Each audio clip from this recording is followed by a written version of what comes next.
Hola, bienvenidos a este especial de noticias aquí en France 24. Soy Raúl Blanco, un gusto saludarlos de nuevo hoy miércoles 4 de noviembre, un día después de las elecciones presidenciales de Estados Unidos y donde todavía nada está definido. El escenario de un recuento está muy ajustado. Durante 2 horas les daremos continuidad a nuestra cobertura especial de estos comicios. El suspenso se hace presente de cara al cierre de estos conteos en los 6 estados que van a definir el resultado de la elección debido a su peso en el colegio electoral. Estamos hablando de Wisconsin, Michigan, Pensilvania, Georgia, Nevada, Carolina del Norte. El panorama político y social estadounidense pinta complicado, luego que el candidato presidente Donald Trump denunció esta madrugada fraude electoral sin aportar pruebas ni fundamentos. Además, amenazó con recurrir al Tribunal Supremo para detener el reconteo total de los votos cuando ni siquiera se ha terminado este conteo de forma oficial. Mientras su rival, el demócrata Joe Biden, pidió paciencia hasta tener los resultados, pero indicó que van en camino a la victoria, algo que puede llevar días. Veamos ahora cómo está hasta el momento la división de los colegios electorales, y es que a pesar de declararse prácticamente vencedor de las elecciones, el presidente tiene ahora 213 votos electorales frente a los 238 del candidato demócrata Joe Biden. Y antes de analizar lo que ocurre y lo que le espera política y socialmente hablando a Estados Unidos, veamos las declaraciones que realizaron esta madrugada los protagonistas de esta contienda. Por una parte, el presidente Donald Trump afirmó que hubo fraude en las elecciones sin aportar ningún tipo de argumentos, como ya lo dijimos, y veamos lo que fueron estas declaraciones. Esto es un fraude para el pueblo estadounidense, es una desgracia para el país. Estábamos listos para ganar esta elección, francamente, ganamos esta elección. Ganamos esta elección. Entonces nuestro objetivo ahora es asegurar la integridad por el bien de esta nación. Es un gran momento. Este es un gran fraude, un fraude mayor para esta nación. Queremos que se utilice la ley de manera apropiada, entonces iremos a la Corte Suprema. Y es que a lo largo de esta mañana, el presidente Donald Trump ha trinado en varias ocasiones sobre las elecciones y sobre el fraude que, según él, se cometió en estos comicios, por lo que la red social Twitter calificó de engañosos estos comentarios de Trump sobre las irregularidades y lo hizo ocultando el tweet a primera vista con un aviso importante. Anoche yo estaba liderando a menudo con solidez en muchos de los estados clave. En casi todas las instancias eran estados controlados por los demócratas. Entonces, uno por uno, ellos empezaron mágicamente a desaparecer, en la medida que se contaban basureros de votos sorpresa. Muy extraño. Y los encuestadores se equivocaron completamente e históricamente. Hasta aquí entonces las reacciones del presidente Donald Trump. Por el lado demócrata, el candidato Joe Biden dijo que su campaña se siente muy bien con respecto a dónde están y cree que van por buen camino a ganar esta elección. We feel good about where we are. We really do. Nos sentimos bien con respecto a dónde estamos. Realmente así es. Estoy aquí para decirles esta noche que creemos que vamos en camino a ganar esta elección. Sabemos, por los votos anticipados sin precedentes y los votos por correo, que esto va a tomar tiempo. Tendremos que ser pacientes hasta que la ardua tarea de contar los votos haya terminado. Y esto no se acaba hasta que cada voto haya sido contado, hasta el último voto. And it ain't over till every vote is counted, every ballot is counted. Look, you know, we could know. Miren, podríamos conocer los resultados tan pronto como mañana en la mañana, pero puede que tarde un poco más, como he dicho todo el tiempo. No me corresponde ni a mí ni a Donald Trump declarar quién ganó estas elecciones. Esa es la decisión del pueblo estadounidense, pero soy optimista sobre este resultado. Think about this outcome.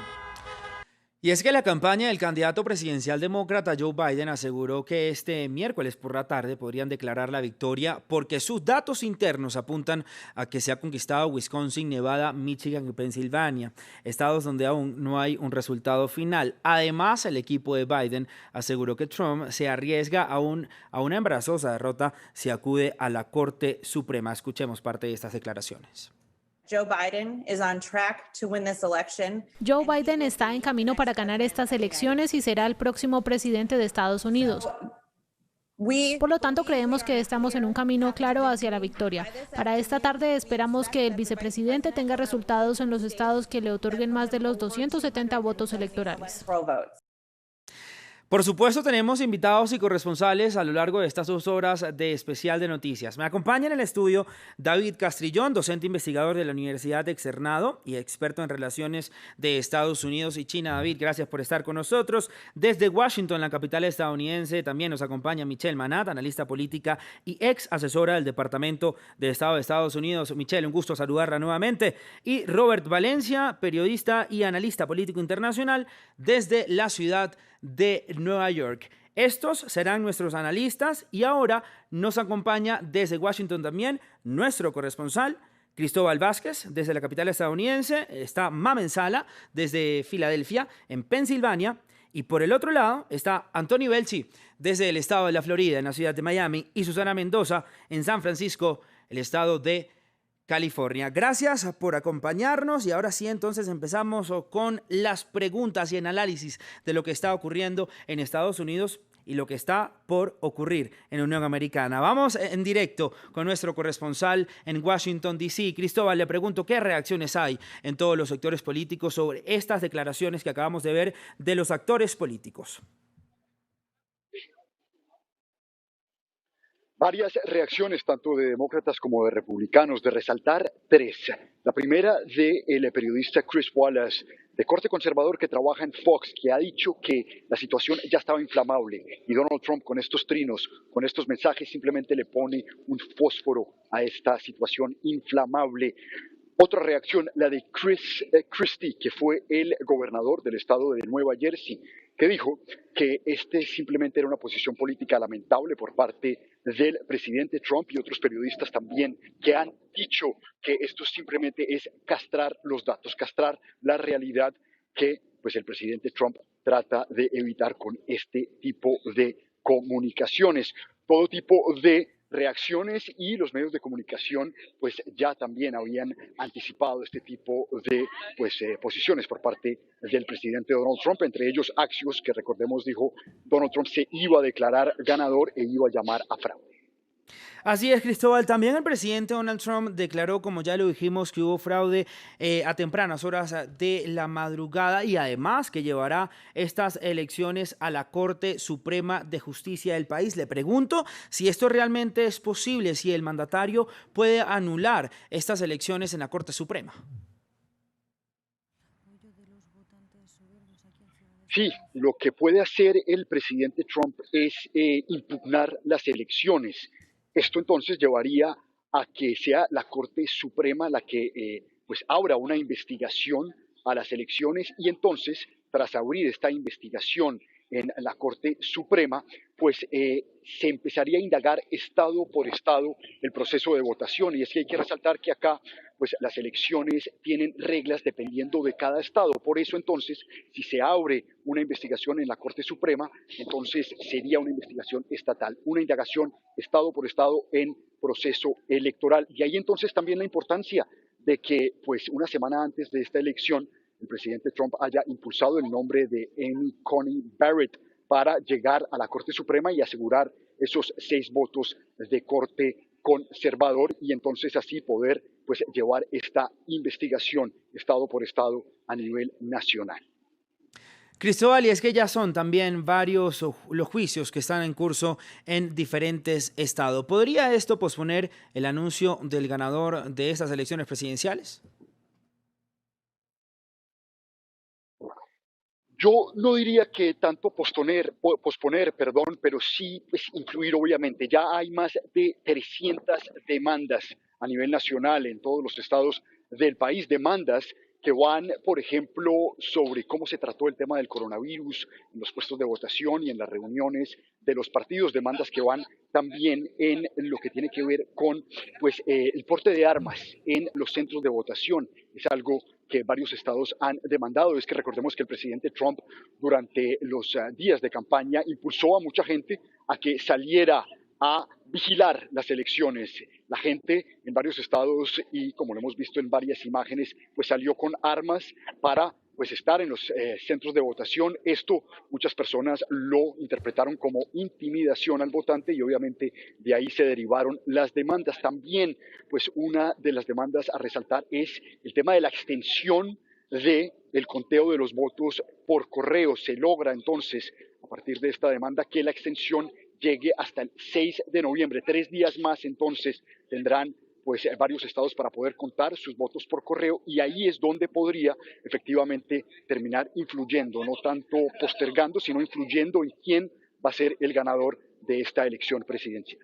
Así las cosas entonces, Cristóbal, muchísimas gracias por su intervención. Y es que la incertidumbre en estas elecciones donde aún no se conocen los resultados de algunos estados claves y Trump declarando su victoria esta madrugada crean una tensión en el país amenazando con protestas y también disturbios. ¿Podría esto desencadenar en una crisis institucional? Hago esa pregunta, empiezo aquí en el plató con David. David. Entonces, la pregunta, si esto podría desatar una crisis institucional, claro que sí. Claro que sí, porque precisamente estas elecciones no le salieron a los demócratas como pensaban que lo haría y favorecen a Trump precisamente en las cortes. Si Biden hubiera ganado de manera aplastante en todos estos estados, cualquier reto legal simplemente no hubiera podido ser muy exitoso. Finalmente, Biden hubiera tenido grandes mayorías. Digamos, si hubiera ganado Florida, pero eso no sucedió y eso entonces le abre la puerta a Trump a llevar esto a las cortes. Y como se mencionaba, ya son más de 300 casos que se están llevando a cabo, que llevan varias semanas en las cortes y podrían abrirse nuevas, no solo en las cortes estatales, sino en las cortes federales. Yo recordaría un dato acá, y es que en los casi 4 años desde que Trump llegó a la Casa Blanca, ha nombrado a 200 jueces federales, que representan casi el 25% de todos los jueces federales. Y al final, si llega a la Corte Suprema, tiene una supermayoría de 6-3. Eso entonces desata una crisis institucional, sobre todo una en la que más y más los estadounidenses se preguntarán si las cortes son legítimas o no. Y viendo entonces este panorama, como usted bien lo dijo, David, quiero ir hasta Washington, D.C. con nuestra invitada Michelle Manat. Michelle, le pregunto si entonces el presidente Donald Trump preparó el terreno para lo que estamos viendo ahora. Bueno, yo no estoy nada de conforme con los comentarios de David, porque tenemos que esperar para que el proceso tenga todo su tiempo necesario. Ustedes están un poco avanzados en lo que está pasando ahora aquí en los Estados Unidos. La atención ahora está en cada estado y con sus autoridades electorales. Y hay varios estados claves, en particular del cinturón industrial, Wisconsin, Michigan y Pensilvania, donde tenemos que esperar para ver lo que va a pasar. No debemos prognosticar ni forzar algo de una forma avanzada. Eso es absolutamente irresponsable. Entonces, yo creo que debemos ver y debemos poner la atención y nuestro análisis en lo que pasó ayer y en lo que no pasó ayer. Lo que no pasó ayer fue incidentes ni eventos violentos. No vimos gente llegando a centros de votación con armas. No vimos confrontaciones entre grupos de votantes. Eso fue algo muy bueno, muy positivo y algo que subraya el respeto que la mayoría del electorado tiene para el proceso. Necesitamos ahora esperar para los resultados en Nevada, un estado vecino a California. Y eso no vamos a saber hasta jueves muy tarde o viernes en la mañana, para mencionar un estado. También esperamos los resultados en Georgia, un estado del sur, donde hay también 2 puestos para escaños para el Senado en juego. Necesitamos tomar paciencia, tiempo y actuar de una forma prudente y no hablar de crisis institucional. Solo es el 4 de noviembre. Michelle, por supuesto, pero partimos de eso por las declaraciones del presidente Donald Trump. Y no solamente las declaraciones que hizo el presidente Donald Trump ayer, bueno, pues esta madrugada del 4 de noviembre, sino que es que el presidente Donald Trump ya ha insistido en este fraude electoral, y llama la atención que el presidente de la madrugada ayer, sin ningún tipo de pruebas, ha dicho que ya hay fraude electoral en estas elecciones y por supuesto debemos esperar los resultados. Por supuesto que falta mucho por contar, pero es que claro que llama la atención que el presidente Donald Trump diga que haya fraude y ya lo afirme cuando no ha pasado, cuando todavía falta mucho por contar. Entonces, sí que hay que hacer este análisis de lo que está pasando en Estados Unidos y por qué el presidente entonces está diciendo que hay un fraude electoral cuando todavía hay mucho que esperar por los votos de estos estados decisivos. Quiero ir ahora... No hay evidencia de fraude electoral y yo me relaciono con las palabras de Chris Christie, el ex gobernador de Nueva Jersey y ex alto funcionario en el Departamento de Justicia de George W. Bush. Él dice que necesitamos esperar para el proceso tenga sus resultados y eso ya está. Chao, dice Chris Christie, ex contrincante a Donald Trump y un republicano sí o sí, 100% con sangre de republicano. Pero lo que quiero volver al tema, porque es que lo que llama la atención es el presidente, ¿por qué dice que sí hay fraude? Porque es su única forma de controlar la narrativa, de controlar el ambiente y de nutrir a su gente, a sus seguidores, empezando con su familia que estaba en la primera fila anoche. Es lo único que tiene. Tiene 230,000 muertos en el país en sus manos, a su puerta, bajo su responsabilidad. No tiene plan, no tiene ideas nuevas y no tiene respeto de la comunidad científica en el momento más necesario, cuando hay una pandemia por todo el país. Gracias, Michelle. Quiero ir ahora con Robert Valencia, periodista, analista político internacional desde la ciudad de Nueva York. Robert, le quiero empezar preguntando por esas declaraciones del presidente Donald Trump. ¿Qué está pasando? Bueno, primero que todo, buenas tardes y muchísimas gracias por la invitación. Y yo tengo que unirme a las palabras de Michelle. Yo creo que aquí hay una palabra clave, y lo digo con todo respeto a ustedes, a los televidentes que nos están viendo. Aquí la palabra es calma. Tenemos que guardar la calma y no podemos caer en la inmediatez. Recordemos, como decía Gabriel García Márquez en algún momento, aquí lo importante no es el que dé la noticia primero, sino el que la dé bien. Al que la dé bien, se le va a recordar. Y ese es el oficio que nosotros tenemos que emprender, más aún cuando hay tanta desinformación. Lo que dice Michelle es muy cierto. Yo creo que esta no es la primera vez que Donald Trump habla de fraude. ¿Por qué tenemos que seguir cayendo en ese juego? Yo no lo entiendo realmente. Y lo digo con todo respeto, porque yo soy periodista.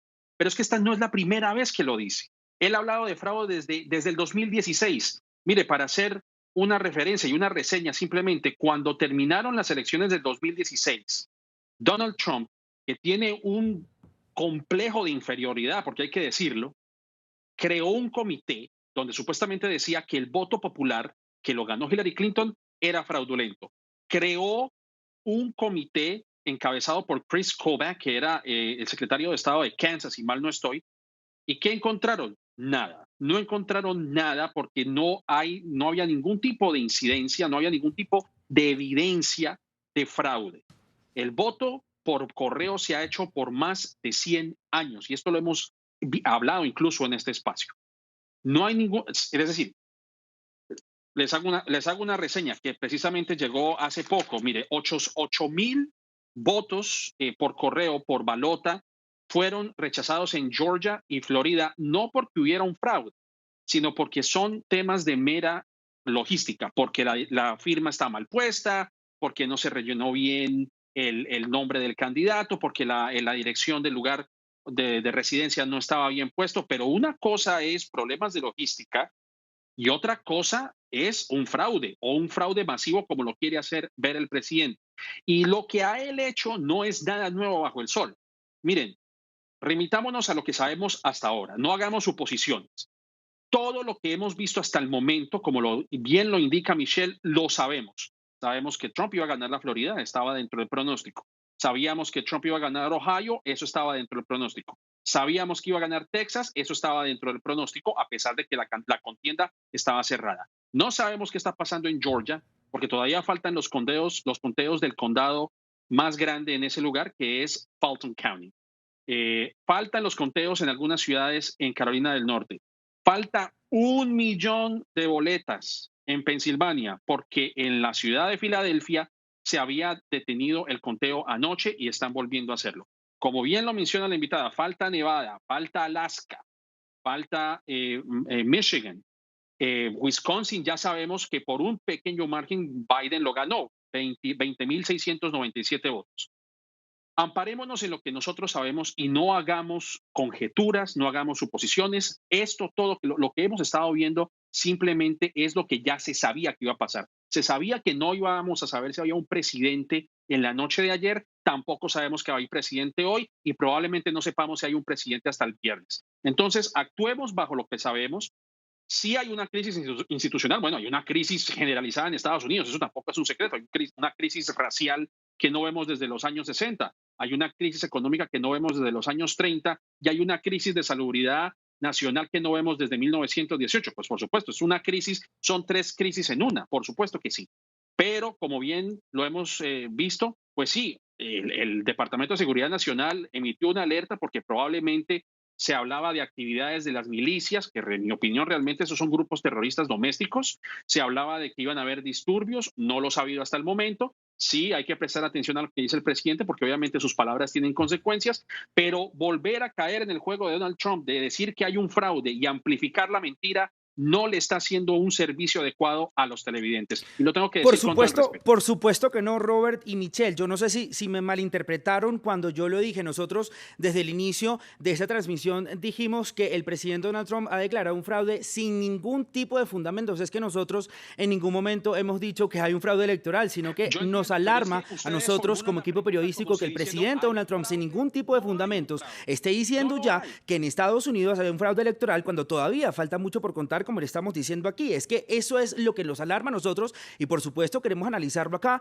porque es que eso no debería ser el deber ser, valga la redundancia, de un mandatario, menos el presidente de una potencia mundial como lo es Estados Unidos. Eso es lo que los alarma a nosotros. No estamos replicando en ningún momento y ni mucho menos, ni más faltaba, una mentira como esa, como también usted muy bien lo ha dicho, que hay fraude en Estados Unidos cuando todavía falta mucho por contar. Lo que estamos es alarmados por estas declaraciones del presidente Donald Trump. Bueno, como vuelvo y menciono, no es la primera vez que él lo hace. Es decir, no podemos pretender que esto es algo nuevo que él está haciendo. Él ha venido utilizando el poder de los medios porque hay una cosa que hay que entender. Y vuelvo y le digo, no estoy ofuscado ni muchísimo menos, pero por amor a este oficio es que nosotros tenemos que tener cuidado con esto. Miren, el presidente viene diciendo mentiras desde hace 4 años. Esto no es ninguna novedad.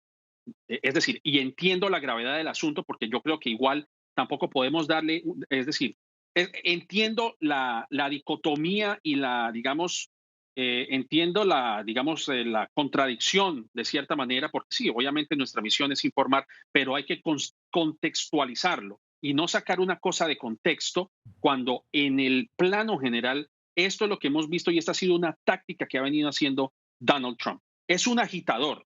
Y eso es algo que lo hemos venido viendo incluso este año, por ejemplo, incitando a las personas a que no usen máscara, por ejemplo, en medio de una crisis, en medio de una pandemia. Utiliza palabras incendiarias que realmente lo que hace es reanimar las diferencias y caldear los ánimos raciales. No es la primera vez que lo hace. Y yo creo que nosotros no podemos prestarle atención a lo que él, digamos, de cierta manera hay que prestarle atención, pero no hay que prestarle atención. Entiendo un poco la dicotomía en ese aspecto, pero actuemos en lo que sabemos. Hasta el momento, los ánimos no se han exacerbado, probablemente hayan protestas, eso sí, para que se exija unos resultados claros, pero actuemos en lo que sabemos hasta el momento. Y no caigamos en el juego de Donald Trump porque realmente no le estamos haciendo bien a los televidentes. No, y estamos totalmente de acuerdo con eso, pero sí es un hecho que el presidente Donald Trump lo ha dicho y por eso nosotros pues queríamos hablar y sobre todo el día después de las elecciones y además sabiendo cómo actúan los adeptos al presidente Donald Trump. No sé si David quería decir algo que también estaba pidiendo la palabra. Claro que sí. Michelle y Robert le dieron al clavo, tienen la razón. Tenemos que ver los hechos, tenemos que ver qué ha pasado y qué no ha pasado. No tenemos evidencia de fraude, como ellos dicen, pero eso lo determinará las Cortes. ¿Y qué son los hechos sobre lo que ha pasado en las Cortes en las últimas semanas? Los hechos, lo que ha pasado. Hemos visto que corte tras corte estatal, donde hay una mayoría republicana, le ha dado la razón a los republicanos. Hemos visto que corte de apelación tras corte de apelación le ha dado la razón a los republicanos cuando llega un caso a esas cortes. Y hemos visto que en elecciones anteriores la Corte Suprema también ha hecho lo mismo. Bush ganó en el 2000 gracias a la decisión de la Corte. ¿Qué va a pasar? No tenemos idea, pero ahí ya tenemos un récord que nos habla de unas cortes conservadoras que podrían encontrar a favor del presidente. Eso sí lo tendremos que ver, por eso tenemos que tener la mirada muy ajustada sobre las cortes y los casos que vengan a ellas.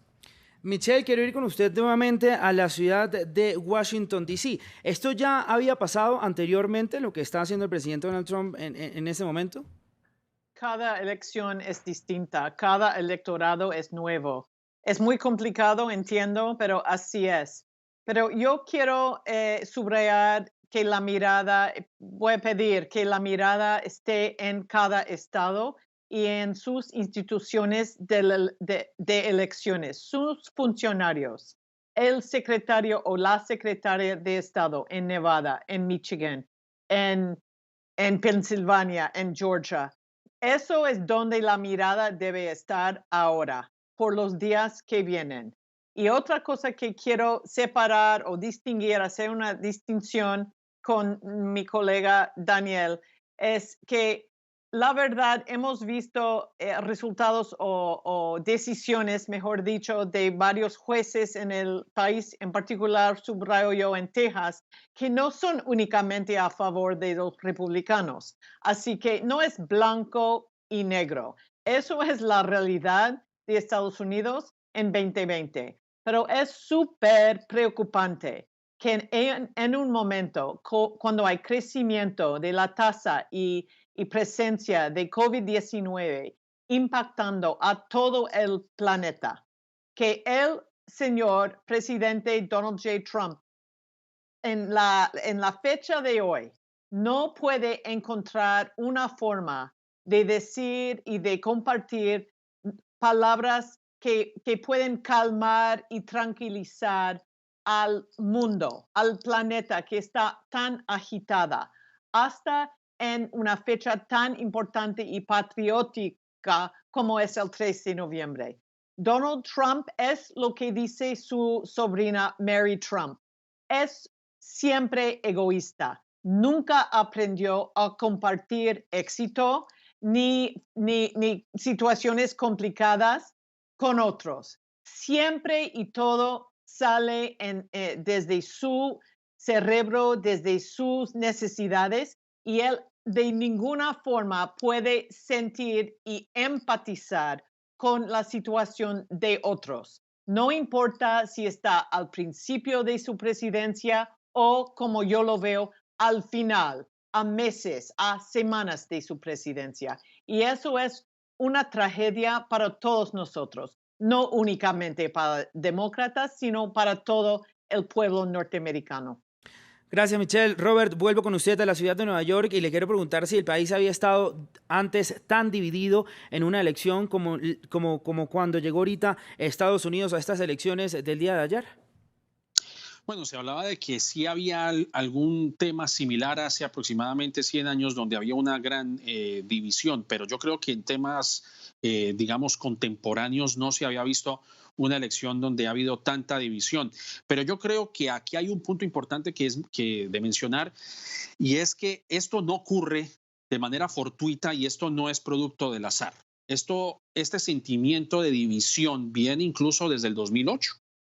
Desde que subió al poder Barack Obama y los republicanos en cabeza de John McCain y de Sarah Palin habían creado esta división. No en vano vimos un movimiento como el Tea Party en el 2009, realmente, que llevó a algunos republicanos al poder, como fue el caso de Marco Rubio, del cual se hablaba iba a ser el heredero del Partido Republicano y ahora vemos que es totalmente lo contrario, que el heredero viene siendo Donald Trump. Así que creo que realmente yo no había visto tanta división, por lo menos digamos desde 1968 tal vez, donde había una protesta en contra de la intervención estadounidense en Vietnam tal vez, pero que haya este tipo de división en todo el sentido de la palabra, yo creo que no, yo tengo que decirlo. Robert, gracias. Cambiamos ahora de tema y vamos en este momento a ver el mapa interactivo de cómo están los estados que faltan por este conteo de votos. Veamos, ahí está el estado de Alaska.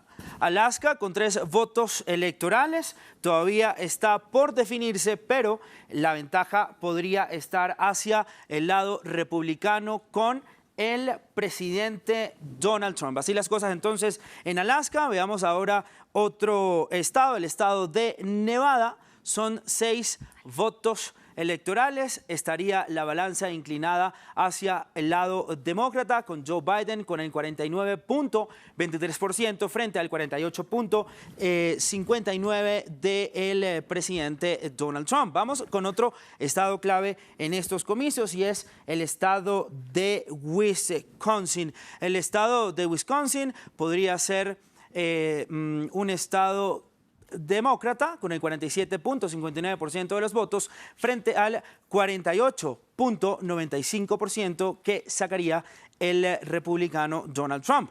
Vemos nuevamente el mapa, el estado de Michigan, también uno de los estados claves de este cinturón del óxido que tanto hemos hablado durante estos especiales de noticias en este cubrimiento especial de las elecciones. Se inclinaría por el lado demócrata con 49.5% frente al 48.96% que sacaría el presidente Donald Trump. Y también llama la atención, que es un tema para analizar luego, y es cómo votan demográficamente los estados, porque hay una norma, digamos, que las ciudades tienden a ser demócratas y las localidades rurales, digámoslo de esa manera, republicanas. Esto ya es un tema de análisis que lo estaremos haciendo durante estas 2 horas de especial de noticias. Ahí vemos el estado de Carolina del Norte con una tendencia republicana con el 50.9% frente al 49% del demócrata Joe Biden. Y ahora vamos con el estado de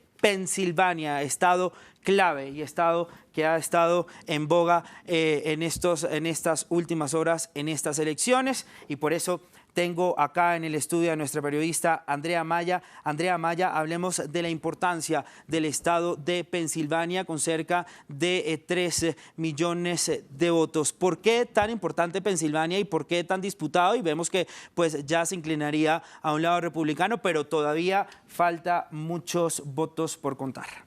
Bueno, Raúl, vamos a responder a la pregunta de por qué tienen un sistema de conteo que es demasiado lento y que, bueno, está poniendo en este momento a los estadounidenses en una espera que va seguramente hasta el viernes.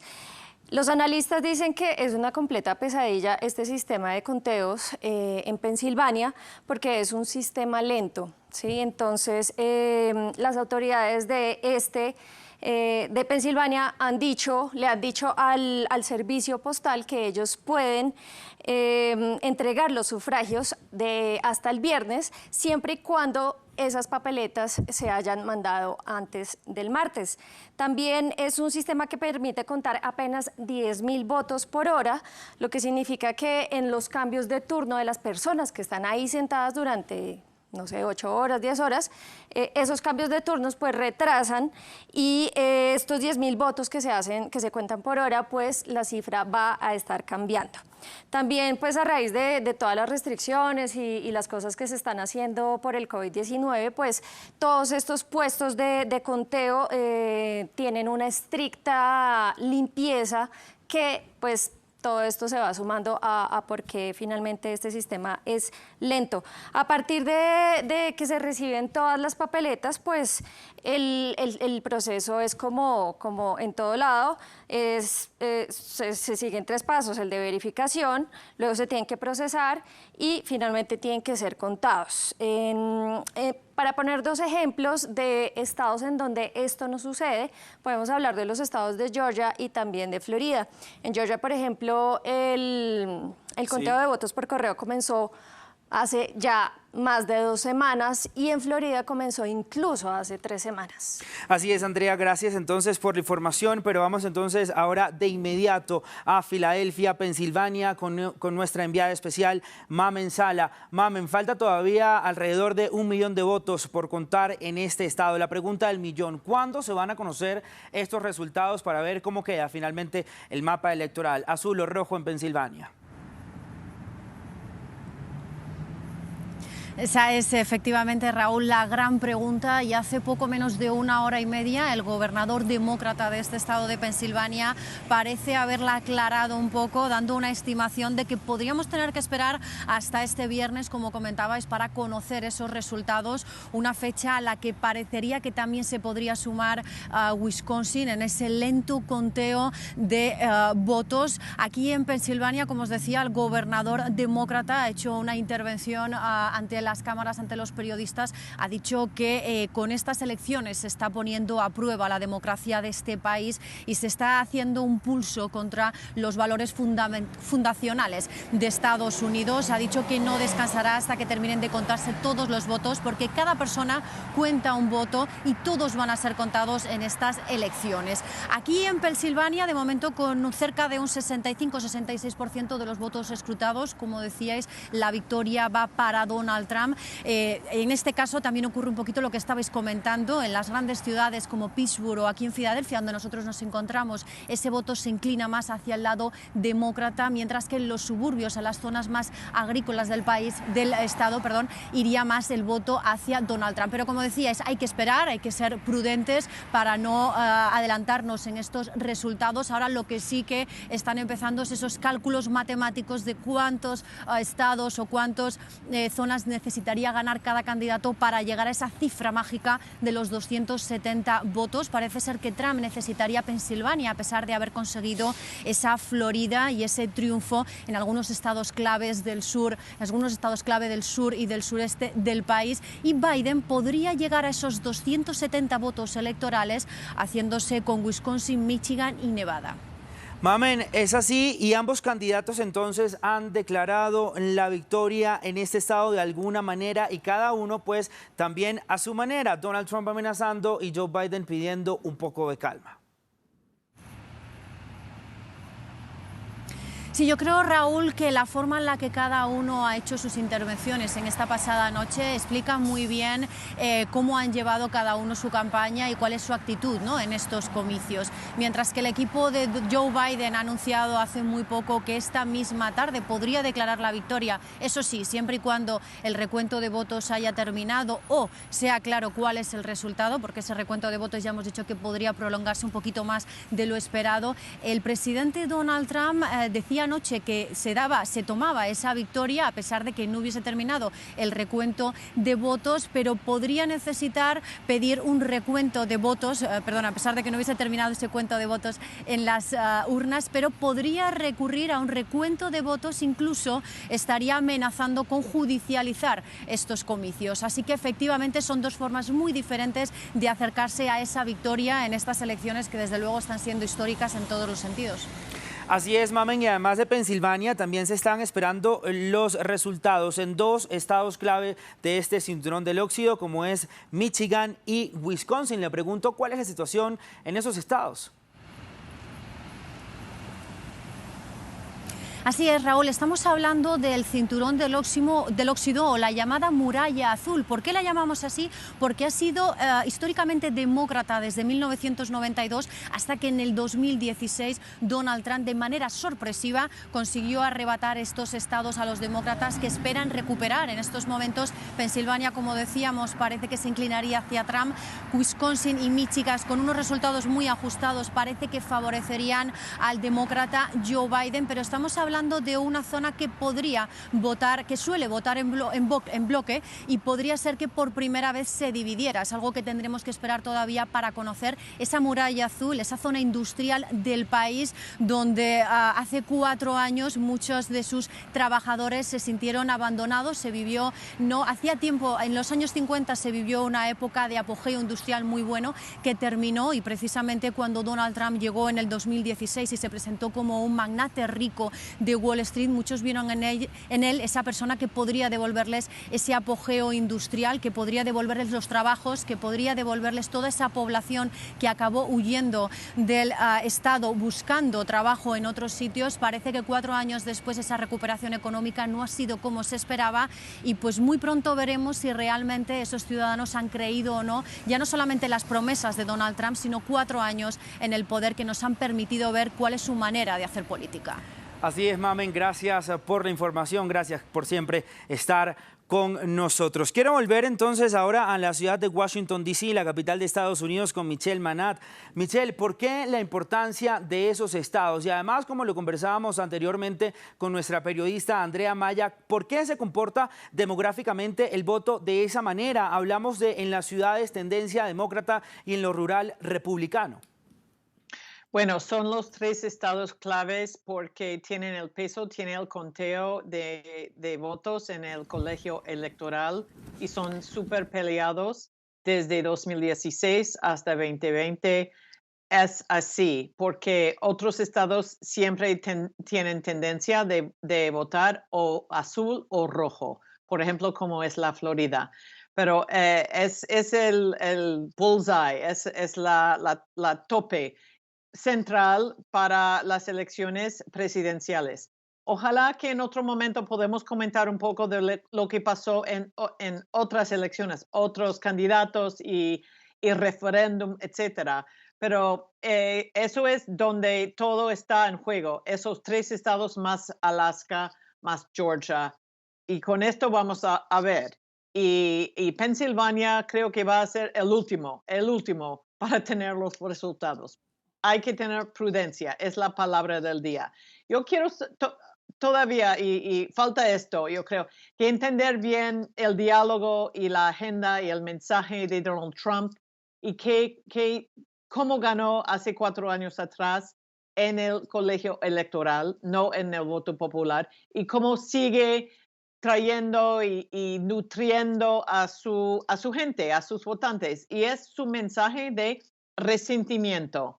Él tiene la manera de tocar al resentimiento que se sienten muchos norteamericanos. Eso tiene impacto y lamentablemente tiene mucho efecto. Toda la realidad del 2020 con la pandemia, con interrupciones y desvíos de la vida social, de planes educativos, de la economía, de pequeños negocios, la suma de todo esto no tiene impacto para prevenir que voten un bloque importante para Donald Trump. Hay factores de género en todo esto. Donald Trump es mucho más popular con hombres que con mujeres y él ha mantenido el bloque de hombres blancos, de hombres que no son gente de color, gente ni africanoamericanos, ni latinos, ni asiáticos. Eso sigue siendo así. Y es como fuerte, y porque tiene un mensaje muy básico, muy claro, y siempre está repitiendo lo mismo.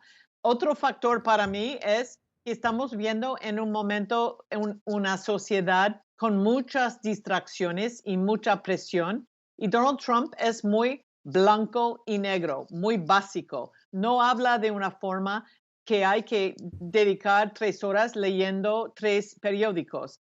Él habla de una forma súper básica, sin vocabulario complicado y sin ideas muy modernas. Y esto ha, como digo yo, nutrido a su base y ha limitado el análisis de su plan, de su agenda y de su récord. Porque cuando uno dice una y otra vez, Make America Great Again, es fácil y pega su lema, y su lema sigue siendo su oxígeno y su momentum, digamos. el mensaje, la agenda de vicepresidente Biden es mucho más complicado, mucho más del momento y mucho más sutil y requiere más como esfuerzo intelectual para entenderlo. Pero yo creo que al fin de todo vamos a ver que los estados claves, los 4 o 5 estados que ya no tenemos resultados, ya están pendientes, ellos van a llegar a hogar con los demócratas y con Joe Biden. Gracias, Michelle. Vamos entonces a la ciudad de Nueva York con Robert Valencia. Robert, en su opinión, la importancia del estado de Pensilvania. ¿Qué está ocurriendo en Pensilvania? Además, también le quiero preguntar si esa tendencia republicana puede cambiar a demócrata de aquí al viernes cuando estén la totalidad de los votos. Cualquier cosa puede ocurrir, pero hay que tener en cuenta, como lo habíamos mencionado desde el principio, falta que se haga un conteo en Filadelfia, que es un bastión demócrata y donde faltan 1 millón de votos por contar. Así que hay que esperar hasta el último voto. Yo creo que los demócratas van a presionar precisamente para que se haga ese conteo en su totalidad y no quede ningún tipo de duda. Hablando de la seriedad de la que hablaba mi compañera, pues yo les tengo una primicia. Me da risa porque realmente aquí hablamos de la poca seriedad que algunos votantes tienen en un momento tan crucial como este. Kanye West, como ustedes saben, es un cantante importante aquí en Estados Unidos que se lanzó a la presidencia, pues acaba de obtener 60,000 votos. Imagínense ustedes la falta de seriedad respecto a un tema que es de vida o muerte realmente. 60,000 votos en donde 10,000 fueron en Tennessee, 3,600 fueron en Idaho y 4,300 fueron en Oklahoma. Obviamente, pues esos estados no eran necesariamente cruciales porque sabíamos que eran republicanos desde el comienzo, pero que 60,000 personas voten por Kanye West y que tenía un partido que se llama el Birthday Party, que bien party tiene un doble sentido ahí, porque obviamente party también significa partido en español, como significa fiesta, o sea que básicamente el nombre del partido de él es fiesta de cumpleaños. Entonces, de eso habla mucho la falta de seriedad de algunas personas respecto a este tema, pero obviamente, digamos, viene siendo como una gota en un océano, pero que no deja de sorprender realmente cómo algunos votantes no se toman en serio, y eso habla también, de cierta manera, una desconexión de la realidad del país, porque si bien estas elecciones podrían perjudicar a un sector de la población, hay muchas personas que votaron por Trump porque saben que de pronto su estatus no cambie mucho. Pero aquí hay mucho en juego realmente. Aquí hay que ver que si llegado el caso que Trump gane, muchas personas que tienen Obamacare estén comprometidos, que son más de 20 millones de personas con ese servicio médico, que no será el más perfecto, pero es el que los ha mantenido de cierta manera en esta pandemia que sigue creciendo. También está el tema de DACA, que es el tema de los, como ustedes saben, estos Dreamers, que son estos muchachos que llegaron muy jóvenes a Estados Unidos, que son de padres indocumentados, pero que vinieron aquí a Estados Unidos a una edad muy temprana y prácticamente son considerados estadounidenses por cultura. Esa provisión podría ser derogada teniendo en cuenta, como le decía el invitado en Bogotá, que hay una Corte Suprema en su gran mayoría conservadora. Está también el tema, bueno, de los derechos reproductivos de la mujer, porque bien sabemos que Amy Coney Barrett pues no es muy simpatizante de los derechos que tiene la mujer respecto al aborto y el derecho a ese servicio o a ese tema. También está el tema del cambio climático. De hecho, es algo que poco se ha hablado en esta contienda, y es que Estados Unidos oficialmente hoy se ha retirado del Acuerdo de París. Así que no sabemos cómo va a ser el futuro realmente de esta iniciativa a nivel mundial, cuando Estados Unidos es uno de los principales, si no el principal contaminador y emisor de gases de invernadero en este mundo. Así que me llama la atención la seriedad, precisamente hablando del tema de la seriedad, pero volviendo al tema de Pensilvania, como tú lo acabas de mencionar, pues hay que esperar realmente, porque realmente se ha ralentizado este sistema, como también lo había mencionado la periodista, porque son muy lentos los sistemas, pero particularmente es porque esto ya tenía una tendencia desde hace meses. Incluso desde agosto se decía que las máquinas contadoras del Servicio Postal de los Estados Unidos fueron desmanteladas y el llamado Postmaster, es decir, la persona que lidera el Servicio Postal de Estados Unidos, se había negado en volverlas a reinstalar. Por eso es que incluso un juez pidió que se hiciera un barrido en estos centros de correo para recolectar 300,000 votos que no se habían contado. Así que todo está en veremos. Realmente hay que esperar lo que ocurra en Pensilvania, pero también, como lo menciona, esperar lo que ocurra en Georgia y lo que ocurra en Carolina del Norte y lo que ocurra también en Nevada.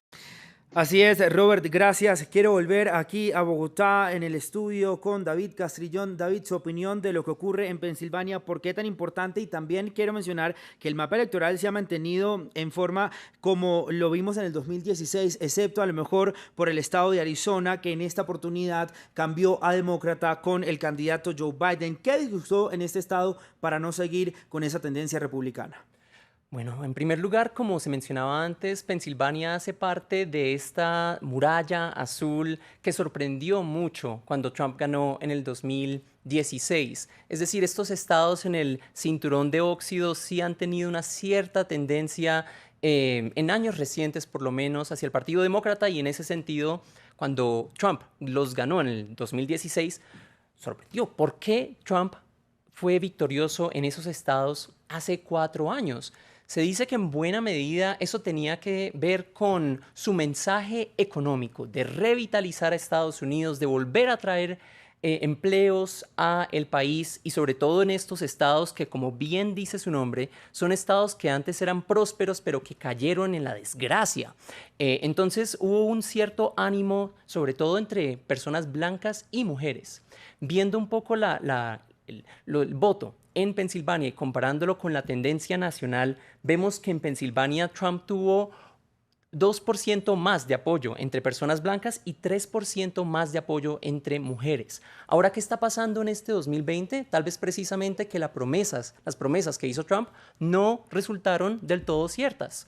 Los empleos no han vuelto, la guerra comercial ha fallado, y son los ciudadanos, sobre todo de clase media baja de estos estados, que están pagando el precio. Y por el lado de las mujeres, que bien lo mencionaba Robert, estamos en medio de una crisis de pandemia y el presidente continúa diciendo que quiere eliminar el Obamacare, que quiere dejar a personas sin seguro médico. Se dice que eso también ha impulsado a muchas mujeres a votar en contra de Trump, es decir, votar a favor de Biden. Gracias, David. Quiero ir nuevamente hasta la ciudad de Washington, D.C., la capital estadounidense, con nuestra invitada Michelle Manat. Michelle, entiendo que ya se tiene que ir, solía estar con nosotros por solamente 1 hora, entonces pues la quiero despedir y también quiero saber sus impresiones de lo que está pasando en Estados Unidos y de lo que cree que podría pasar en los próximos días y qué esperar. Bueno, vamos a mantener la atención sobre nosotros por todos nuestros amigos por todo el planeta, y entonces estamos bajo escrutinio y eso no es súper cómodo, pero vamos, aceptamos el reto. Yo quiero subrayar y especificar un poco más lo que mencionó Daniel acerca de la agenda económica de Donald Trump. Y sin duda eso es lo que le llevó a la victoria hace 4 años atrás. Pero yo creo que hay bastante personas que son colegas, son vecinos nuestros. Yo vivo en Virginia.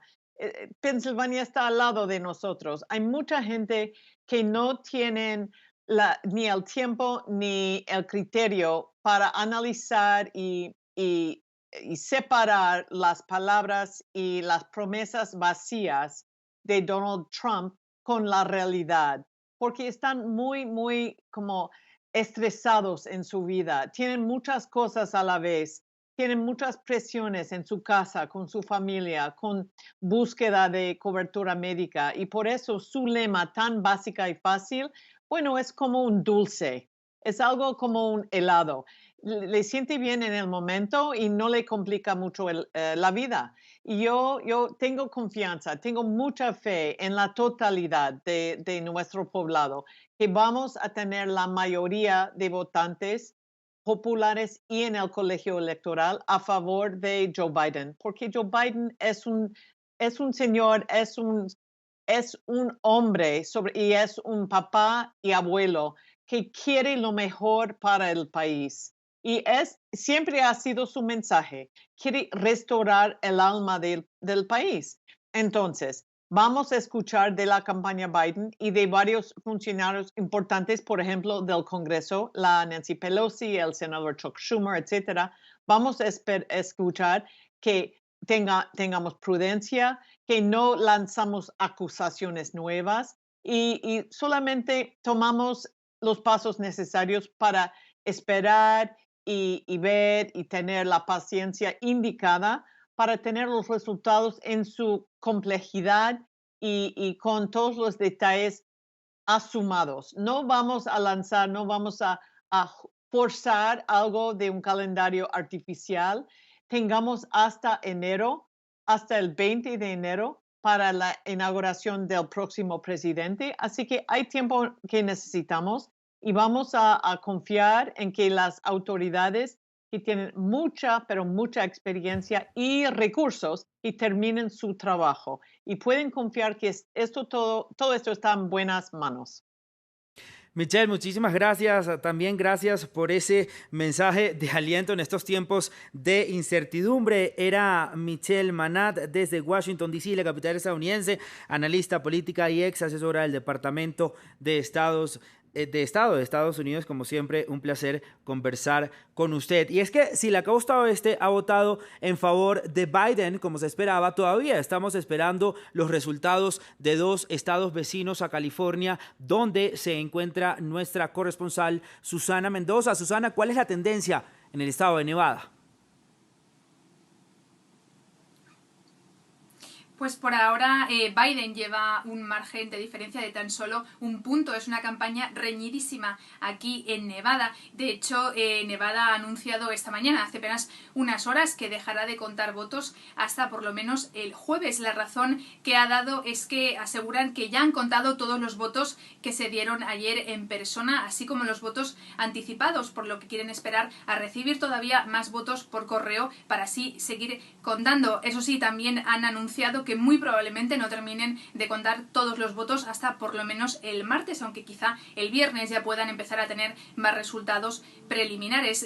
Estos votos por correo sí podrían marcar una diferencia en una campaña tan reñida aquí en Nevada. Repito, Biden tiene 49% de los votos, mientras que Trump tiene el 48%. Apenas un puñado de votos, unos miles de votos podrían marcar la diferencia aquí en este estado.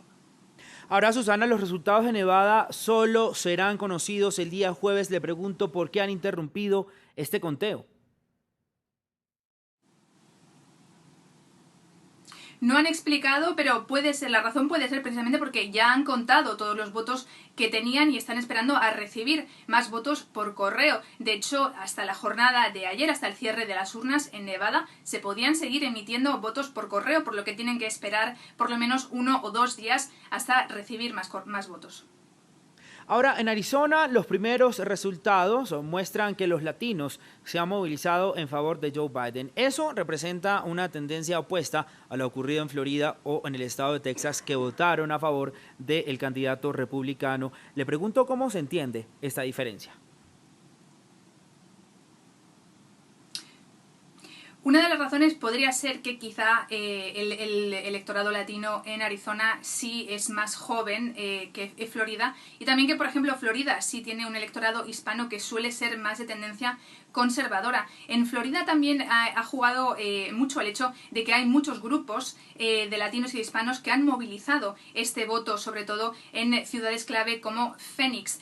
También lo que otros analistas han considerado como una tormenta perfecta en Arizona, sobre todo respecto al voto latino, es que ha sido el apoyo de Trump hace unos meses, hace un año, con respecto al sheriff del condado de Maricopa, Joe Arpaio, que es muy conocido sobre todo en Phoenix por haber tenido, haber tratado de manera, incluso muchos comparan con tortura a muchos de los latinos inmigrantes de este estado, con lo cual este hecho también puede haber ayudado a que se haya movilizado todavía más el voto latino en este estado. También unido a que este año en las elecciones uno de los referendos que también se llevaban a voto era el hecho de si se legalizaba la marihuana o no, lo que puede haber hecho que muchos jóvenes latinos se hayan decidido a acudir a votar. Susana, gracias por la información. Era Susana Mendoza, nuestra corresponsal en la ciudad de San Francisco, en el estado de California. Y nos acaba de llegar también una noticia de unos minutos, y es que el presidente republicano Donald Trump pedirá un recuento de votos en el estado de Wisconsin, según su director de campaña. Y para entender un poco entonces de cómo el actual presidente Donald Trump llegó hasta aquí, repasemos su vida, cómo empezó de ser un magnate, un multimillonario, una persona de negocios, a ser el presidente número 45 de Estados Unidos. Veamos. Gurú de las finanzas, magnate de bienes raíces, estrella de reality shows y presidente número 45 de Estados Unidos. Nació en 1946 en Nueva York, la ciudad donde Donald John Trump empezó a dejar huella. Una vez graduado de la Escuela de Finanzas Wharton, siguió los pasos de su padre en el mundo del desarrollo inmobiliario, heredando una fortuna. Puso su nombre en rascacielos, hoteles, casinos y campos de golf, pero también enfrentó numerosas bancarrotas. El reality show The Apprentice en 2004 le devolvió riqueza y llevó su imagen directamente a millones de hogares estadounidenses. You're fired. You're fired. You're fired. You're fired. You're fired. Una plataforma para saltar hacia su siguiente objetivo, It's an honor. la presidencia. El 30 de abril de 2011, Trump asistió a la cena anual de corresponsales de la Casa Blanca, convirtiéndose en blanco de las burlas de Barack Obama. Una humillación que, según asesores políticos, le dio un impulso imparable. Así entró en la carrera presidencial de 2015 como precandidato republicano, generando polémica desde el primer día. Están trayendo drogas, están trayendo crimen, son violadores y algunos, asumo, son buenas personas. Su imagen de outsider y de hombre de negocios caló con buena parte de una sociedad decepcionada con el establecimiento político, y en noviembre de 2016 dejó en shock al mundo, derrotando a Hillary Clinton. Llegó con promesas de corte nacionalista como la construcción de un muro en la frontera y el retiro del país de acuerdos comerciales, según él, dañinos. Estados Unidos primero, Estados Unidos primero. 4 años de escándalos, ataques a la prensa y tweets sorpresivos. Su presidencia estuvo marcada por una guerra comercial con China, acercamientos a Corea del Norte, máximas tensiones con Irán, el traslado de la embajada estadounidense a Jerusalén y el logro del restablecimiento de relaciones diplomáticas de varios países con Israel. Confirmó también a más de 250 jueces federales, incluyendo 3 jueces de la Corte Suprema, y enfrentó investigaciones por la presunta colusión de su campaña con Rusia. Justo como lo de Rusia fue una farsa. No hubo colusión. Se convirtió además en el tercer presidente en la historia del país en enfrentar un juicio político. Artículo 1 adoptado. Se autoproclamó presidente de tiempos de guerra al enfrentar la pandemia de COVID-19 y padeció él mismo una enfermedad que mató a más de 220,000 personas en el país. Enfrentando una crisis sanitaria pero también económica, Donald Trump promete una rápida recuperación si el pueblo le da las llaves de la Casa Blanca por segunda vez. Ahí lo veían, el completo perfil del candidato presidente Donald Trump, de cómo llegó entonces a la Casa Blanca hace 4 años, en el año 2016, cuando se enfrentó con la entonces candidata demócrata Hillary Clinton. Pero ahora veamos nuevamente cómo se comporta el mapa electoral hasta el momento. El mapa electoral estadounidense. Empezamos entonces con el estado de Wisconsin. El estado de Wisconsin, que le daría un 49.59% de los votos a el demócrata Joe Biden, en 48.95% al republicano Donald Trump, y por eso el presidente Donald Trump anunció ya a través de su campaña que va a pedir un reconteo de votos en ese estado, en el estado de Wisconsin. Seguimos con el estado de Michigan, que también tendría una tendencia republicana. Ampliamos este estado, sería un 49.66% para el candidato Joe Biden y un 48.8% para el candidato presidente Donald Trump. Es decir, que este estado hasta el momento sería demócrata en vez de republicano, pero también como lo hablamos, vemos un poco la votación demográficamente rural, vota republicano y las ciudades votan demócratas. Seguimos con el estado de Pensilvania. Este estado se inclinaría a ser republicano. Vamos a entonces ampliar, sería el 53.47% de los votos para el candidato presidente Donald Trump y el 45.36% de los votos contados hasta el momento. Eso hay que aclararlo, contados hasta el momento, el 45.36% sería para el candidato Joe Biden, pero todavía hay mucho por contar. Vamos entonces ahora con otro estado, Carolina del Norte. Ahí ampliamos la imagen del estado de Carolina del Norte. Sería entonces el 50.09% republicano y el 48.69% demócrata. Y se repite demográficamente la votación: rural, republicano, ciudades, demócratas. Seguimos con otro estado, el estado de Georgia, donde otorga 16 votos electorales al partido que se lleve este estado, el 50.3% para el republicano Donald Trump y el 48.48% para Joe Biden. También se repite demográficamente el voto en este estado de Georgia. Vamos ahora a Nevada, un poco en la costa oeste de Estados Unidos. El estado de Nevada otorga 6 votos electorales para el candidato quien se lleve este estado, que hasta el momento sería el demócrata Joe Biden con el 49.23% de los votos frente al 48.59% de los votos que habría sacado el republicano Donald Trump. Demográficamente también vemos que rural vota republicano y las ciudades votan demócratas. Y el estado de Florida donde ya tiene ganador, otorga 29 votos electorales y se lo ha llevado el Partido Republicano con el presidente Donald Trump. Para ello me acompaña en el estudio Yanira Gómez Muñoz. Yanira, un gusto tenerla aquí en el estudio. Hablemos de la importancia del estado de Florida, la importancia del voto latino, crucial en estas elecciones, en las pasadas y en muchas.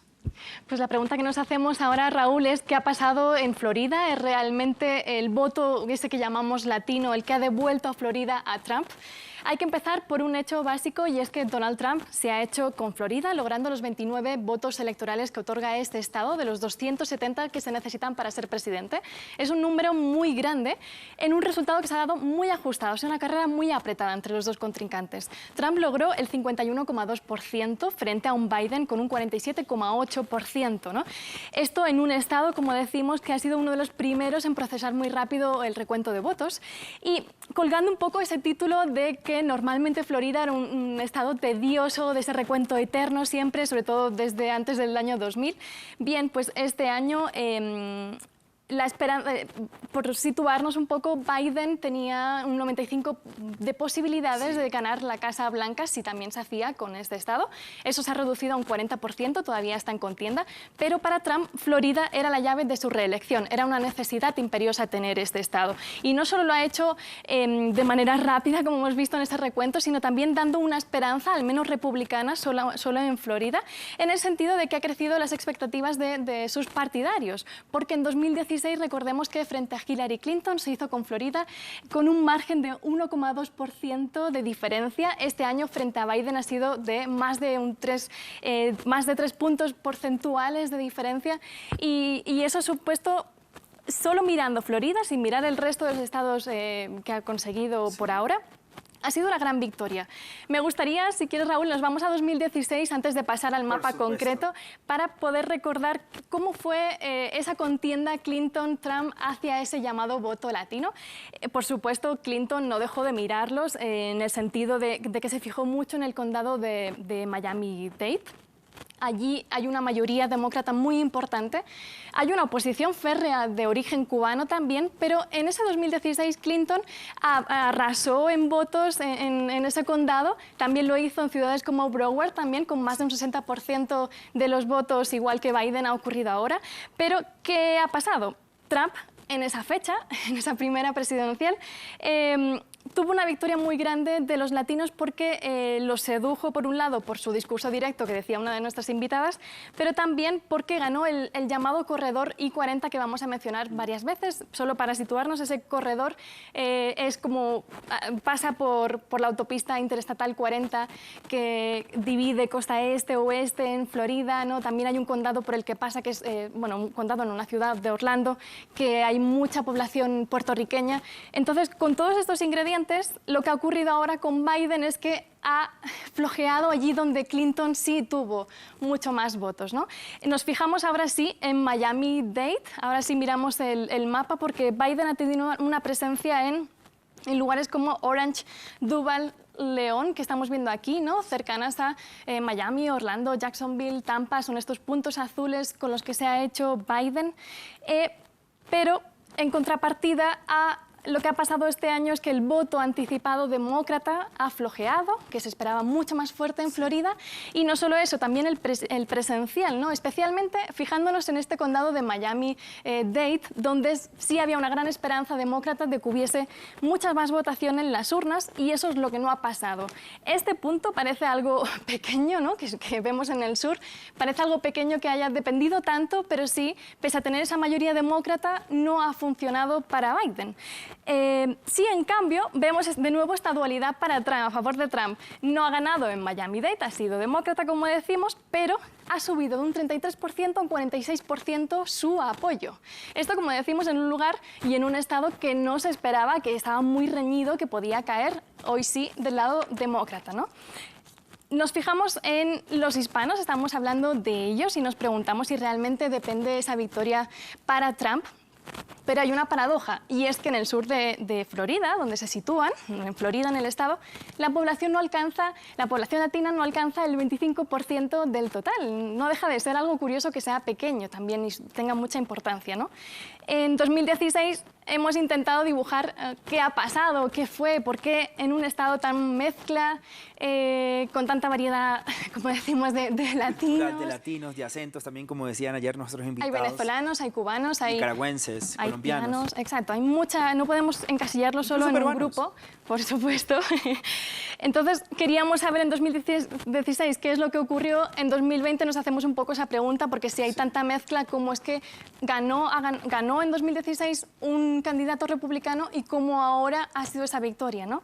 Fijándonos en lo que ha hecho Biden, cuál ha sido su jugada, Biden buscó atraer el voto mayor, que lo mencionaba Susana también. Si en Arizona, donde estaba, era un voto joven, pues aquí Biden, en consonancia con su edad, ha intentado atrapar ese voto mucho más mayor.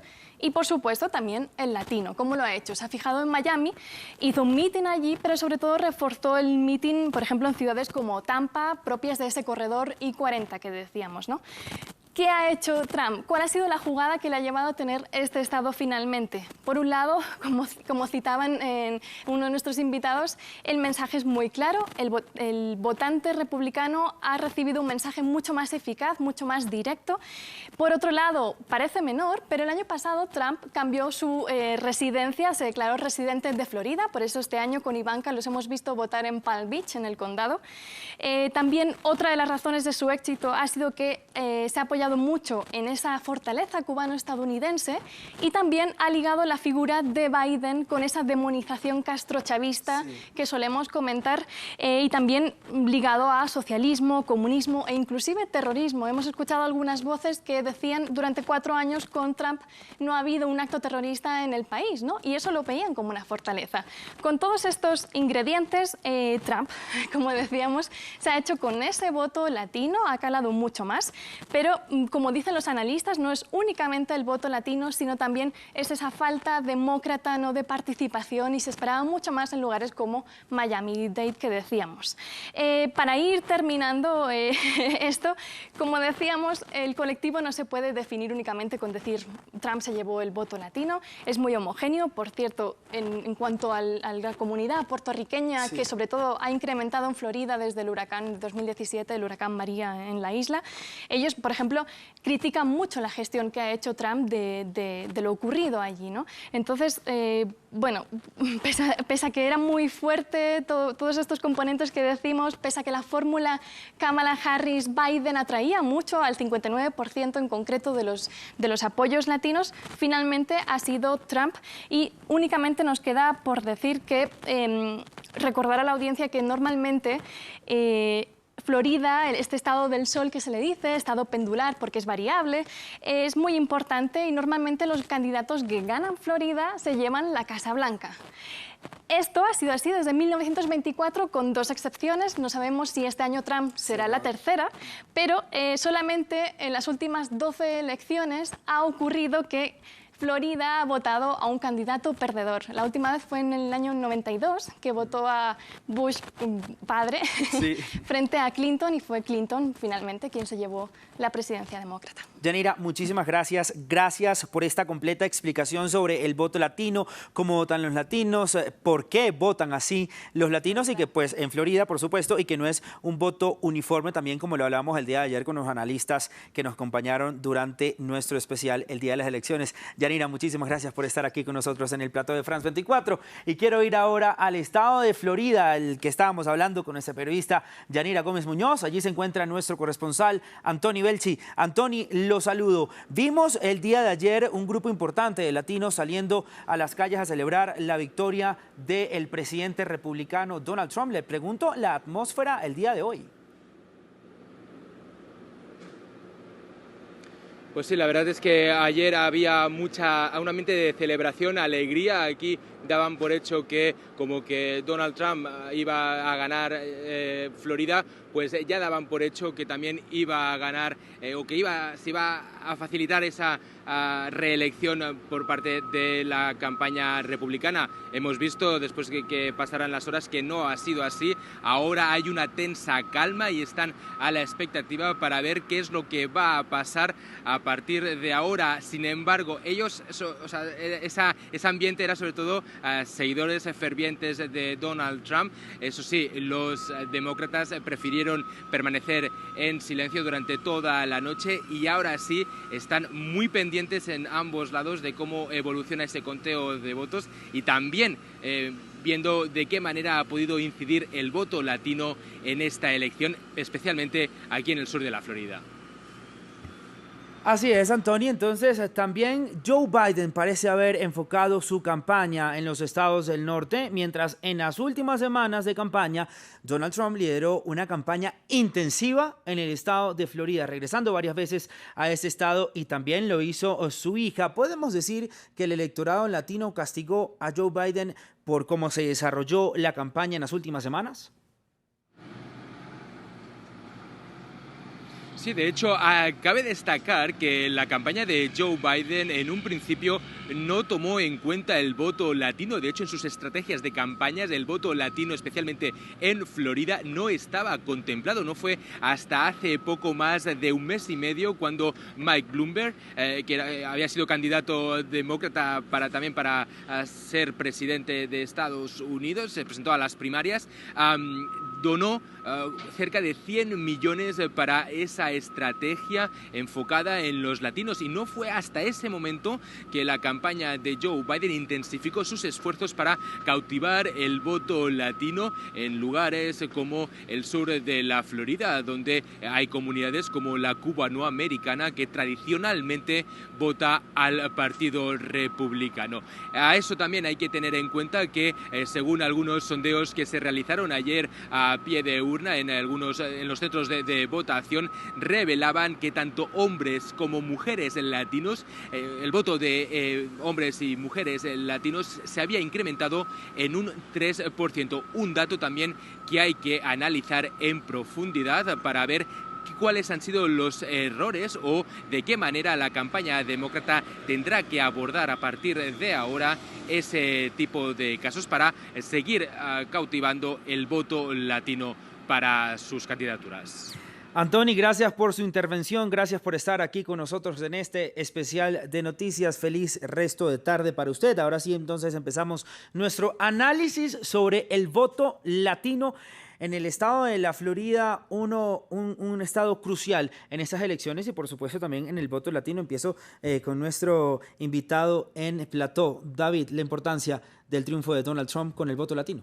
El voto latino no solo es importante en estas elecciones en Florida, sino va a ser más y más importante en las futuras elecciones. Eso es porque el conjunto de personas que llamamos latinos son la minoría más grande en Estados Unidos, la minoría étnica más grande en Estados Unidos, y se espera que esa siga creciendo. Ahora, por años se ha hablado que a los republicanos se le acaba el tiempo, porque veíamos una tendencia en la que los republicanos buscaban mayor y mayor apoyo de las personas blancas, exprimían ese voto blanco tratando de impulsarlo a las elecciones y se esperaba que esta fuera tal vez la última elección en la que pudieran con esa estrategia, mientras que, por ejemplo, se esperaba que perdieran voto entre mujeres, entre personas afroamericanas y bueno, estaba la duda sobre el voto latino. Ahora resulta que, claro, este voto latino no es un monolito. Latinos hay muchos y cada uno tendrá su propia convicción. Exacto, y los temas que le importan, pero vemos que los latinos en Estados Unidos sí tienen mucha afinidad con el Partido Republicano. Sí son en algunos asuntos one issue voters. Son esos electores que votan por un asunto, por ejemplo, el del aborto. Entonces, eso puede ser una nueva estrategia para el Partido Republicano, tratar de captar ese voto latino lo más posible, tal vez cambiar su discurso frente al tema de la migración y así entonces pues, tener una estrategia a largo plazo, porque si no, los demócratas seguro tendrán muy buenos años en las siguientes elecciones. Así es, David, y le quiero preguntar a nuestro otro analista, Robert Valencia. Robert, el discurso de estar acusando al candidato demócrata Joe Biden de socialista y comunista fue lo que caló realmente en los electores latinos y pesó más esto que los discursos despectivos de Donald Trump hacia la comunidad latina, como lo hemos visto en varias oportunidades. Pues ese mensaje caló fue en la Florida realmente. El mensaje del castrochavismo, y es una táctica que ha venido utilizando el Partido Republicano incluso desde hace 2 años. Recordemos que en el 2018 hubo una elección, lo que nosotros conocemos aquí como las elecciones de mitad de término, en donde en aquel entonces el consejero de Seguridad Nacional para la Casa Blanca, John Bolton, hablaba de la troika de la tiranía. Y ese discurso lo dio en Miami-Dade, donde obviamente cuando él se refería a la troika de la tiranía, hablaba de Cuba, hablaba de Nicaragua y hablaba de Venezuela. Y esa es una táctica que, bueno, ha funcionado realmente. Veamos, por ejemplo, el caso en estas elecciones donde incluso se hablaba de una injerencia de parte del Partido Centro Democrático desde Colombia, en cabeza de María Fernanda Cabal y otros representantes de la bancada del Centro Democrático, donde hacían esa campaña de que Biden prácticamente era un castrochavista y era un comunista. Obviamente, pues me parece que era una campaña de desprestigio, porque si bien pues, Joe Biden es un hombre que ha sido político desde hace décadas, y si él ha tenido algún tipo de éxito a nivel legislativo es porque él ha logrado alcanzar a hablar con ambas partes, con ambos partidos políticos para llevar a cabo ciertas legislaturas. Pero ese fue el mensaje que caló en la Florida. Pero como lo acaba de mencionar el invitado, no se puede decir que los hispanos son un monolito. El hispano de la Florida no es el mismo del hispano de Arizona, no es el mismo de California, no es el mismo de Nuevo México, no es el mismo de Illinois, no es el mismo aquí en la ciudad de Nueva York y en el estado de Nueva York, que le dio una amplia victoria a Biden. Así que no se puede poner a todo el mundo en un saco, como se diría. No se puede poner a todo el mundo junto. Aparte porque las experiencias de los inmigrantes son muy distintas. Porque en la Florida hay algunos inmigrantes de Sudamérica, por ejemplo, que han llegado en avión, mientras que los centroamericanos, los mexicanos han cruzado la frontera y son básicamente objeto de ese contenido racista en su oratoria, hablando de Donald Trump. Así que las experiencias son distintas para cada grupo, para los puertorriqueños de igual manera, un grupo en el cual pues los demócratas estaban confiados de que podría darle el favoritismo en la Florida, pero yo creo que si hay algo que hay que notar es que los puertorriqueños también apenas, los recién llegados a raíz del huracán María y del huracán Irma en el 2017 apenas se están incorporando y entendiendo la temática y la dinámica política con lo opuesto de los cubanos. Obviamente que el cubano pues ya tiene amplia experiencia de alguna manera en el tema del electoral aquí en los Estados Unidos. Usted lo tocó muy bien, Robert, y el papel de la comunidad cubano-americana en la Florida es importante, pero le pregunto si con esta nueva migración masiva de venezolanos a Estados Unidos, específicamente también al estado de la Florida, esa comunidad no estaría siendo un poco reemplazada por la comunidad venezolana, o todavía falta mucha migración para poder pasar esta comunidad cubano-americana a un segundo plano. No, falta muchísimo, falta muchísimo. Dentro del electorado latino en la Florida, los venezolanos apenas alcanzan un 2%. Los colombianos, por ejemplo, son la cuarta fuerza latina dentro de la Florida con un 8%. Estamos hablando de 248,000 votos. Los cubanos siguen siendo el grupo que lidera digamos, el grupo latino de votantes en la Florida, seguido de los puertorriqueños con un 27% más o menos, seguido de los mexicanos en el tercer lugar, y bueno, y como vuelvo y menciono, los colombianos. Hablaba de la supuesta injerencia, o por lo menos de la intervención de algunas personalidades colombianas en la Florida, era precisamente por eso. Me llamaba mucho la atención, por ejemplo, que en Colombia se burlaban del hecho de que, bueno, el Centro Democrático, ¿qué influencia puede tener, qué injerencia puede tener en el voto estadounidense? Y veamos que lograron insertar el tema del proceso de paz en el lenguaje de Donald Trump, insertaron el lenguaje de Gustavo Petro, diciendo que Gustavo Petro apoyaba a Biden.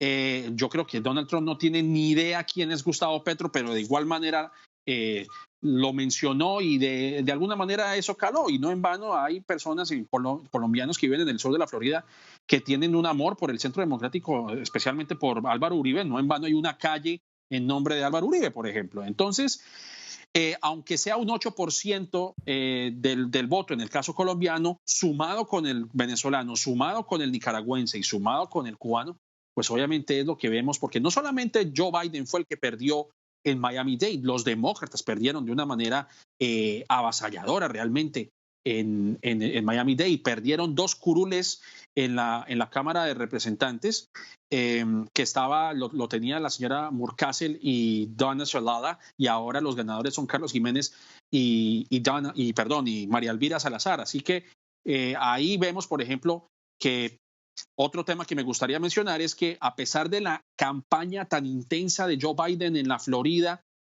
no el que tiene más dinero no significa que va a ganar las campañas. Y esto es otro de los puntos que yo creo que vale la pena mencionar en este análisis, porque si bien los demócratas recogieron bastante dinero, más incluso que la campaña de Donald Trump, pues toda la inversión en la Florida, la inversión que hicieron en Texas, pues no les dio resultado. Y en el caso de Carolina del Sur vemos, por ejemplo, Jamie Harrison, que era el candidato demócrata para hacerle frente a Lindsey Graham, que es el candidato de republicano en el Carolina del Sur por excelencia. Pues este señor Harrison recogió $57 millones. Es la campaña más exitosa de recaudación de fondos en una campaña trimestral, $57 millones más que Lindsey Graham, que si ustedes lo han visto, pues él prácticamente estaba mendigando dinero y donaciones en Fox News, y Lindsey Graham terminó ganando el día de ayer. Así que esa es otra de las que me parece que es otro de los puntos más importantes de mencionar aquí, que a pesar de todo el dinero que habían recogido los demócratas, eso no indicaba por lo menos que hubiera una oleada azul, como la llaman los demócratas, y que pues Biden se quedó corto en la Florida y algunos se quedaron cortos en Texas y en Carolina del Sur. Gracias, Robert. Ya vuelvo con usted para entonces analizar las falencias de la campaña del candidato demócrata Joe Biden, pero le quiero preguntar a David Castrillón aquí en el estudio de France 24, ¿cuál es el perfil de los electores latinos que votaron por Donald Trump? Bueno, entonces sí, tenemos que tomarlo estado por estado, ¿no? Y lo que vemos hasta ahora es que sobre todo ese alza en el voto latino se vio especialmente en Florida, ¿no? Donde parece que hace 4 años Trump recibió alrededor de 35% del voto latino, mientras que este año recibió cerca del 45%. Pero yo pensaba mucho en el especial de ayer. Víctor nos hablaba de la importancia de las emociones en estas elecciones, y entonces ahí en las emociones las narrativas juegan un rol central. ¿Y por qué entonces Trump o Biden hablan de Colombia? No necesariamente porque el voto colombiano sea decisivo. Robert lo dijo muy bien, apenas 8% del voto latino en Florida, pero es precisamente porque esa narrativa resuena no solo entre otros latinos, sino también entre la población blanca. Ahora, esta importancia de los latinos, de nuevo, supera a la Florida. Y si vemos el mapa, ¿cuáles son los estados en juego? ¿Cuáles eran los estados en juego en esta elección? Tenemos muchos estados del sur: Florida, Texas, Arizona, Nevada y hasta Pensilvania, de la que hablábamos ayer, donde puede haber una cierta importancia. Terminaría mencionando algo que me parece importante. Por alguna razón, ayer Fox News dijo que Arizona la había ganado Trump, que la había ganado Biden, debería decir, que ya se había cerrado porque ya se habían contado la mayor parte de los votos, pero lo que encontramos ahí es todavía una duda de si se han terminado de contar los votos o si hay algún problema en el conteo. Parece que Arizona sigue en juego, por lo menos de acuerdo al New York Times, sí sigue en juego, y ahí pues ¿quién importa? Ese voto latino del que estábamos hablando, uno muy diferente al de la Florida. Precisamente Robert lo decía, estos latinos usualmente que terminan en estos estados son aquellos que provienen de Centroamérica y que están interesados en temas, por ejemplo, de migración o en temas de pobreza. Estos son estados muy pobres. Un estado como Arizona, el quinto más pobre de Estados Unidos. En ese caso, claro que el mensaje de un demócrata que promete paquetes fiscales para ayudarlos va a resonar entre ellos. Va a ser muy diferente en un estado como Florida, donde los latinos llegan en avión y están preocupados por la situación en su ex país. ¿Qué le pasó entonces y qué le faltó a la campaña demócrata, a la campaña de Joe Biden, para llevarse el estado de la Florida en estas elecciones? Biden simplemente no hizo suficiente, no supo, yo diría, qué mensaje llevarle a estos latinos de la Florida. Y esto tal vez es por una razón muy estratégica. Lo que más parece haber resonado con los latinos de la Florida fue la narrativa, ¿no?, de que Biden era una persona de izquierda. Entonces, los mensajes del Partido Demócrata, los mensajes de Biden no necesariamente iban a calar con ellos. Biden está hablando de tener de nuevo un paquete de estímulo que para algunos latinos en la Florida pueda sonar mucho a castrochavismo. Biden estaba hablando de reformar el sistema migratorio, no de abrir las puertas del país. Biden no es un izquierdoso radical, pero aún así dentro de esta narrativa Biden en ese sentido podía parecer de izquierda. Tal vez lo más conveniente para Biden era no mover el avispero, no como traer atención sobre sí mismo en eso, esperar que 4 años de Trump y sobre todo el coronavirus que afecta tanto a la Florida, hablara por sí mismo, y resultó que no fue así, no fue suficiente.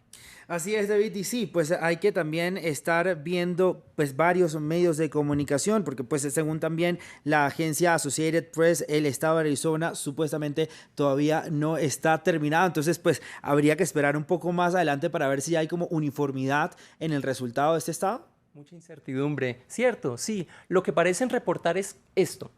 Los estados y los condados suelen contratar algunas empresas para recolectar la información de los votos y usualmente centralizarla con el secretario y la secretaria de Estado en el estado. Parece que en este caso, en el caso de Arizona, el día de ayer, la empresa que contrataron, Edison, hizo mal la matemática y dijo que ya 98% o algo así de los votos habían sido contados cuando parece que apenas vamos en el 86%. Se dice que esta noche ya saldrán resultados más definitivos. Biden parece tener solo una ventaja de 100,000 votos, que pues es suficiente, pero faltan cerca de 600,000 por votar y en ese sentido pues Arizona parece seguir en juego.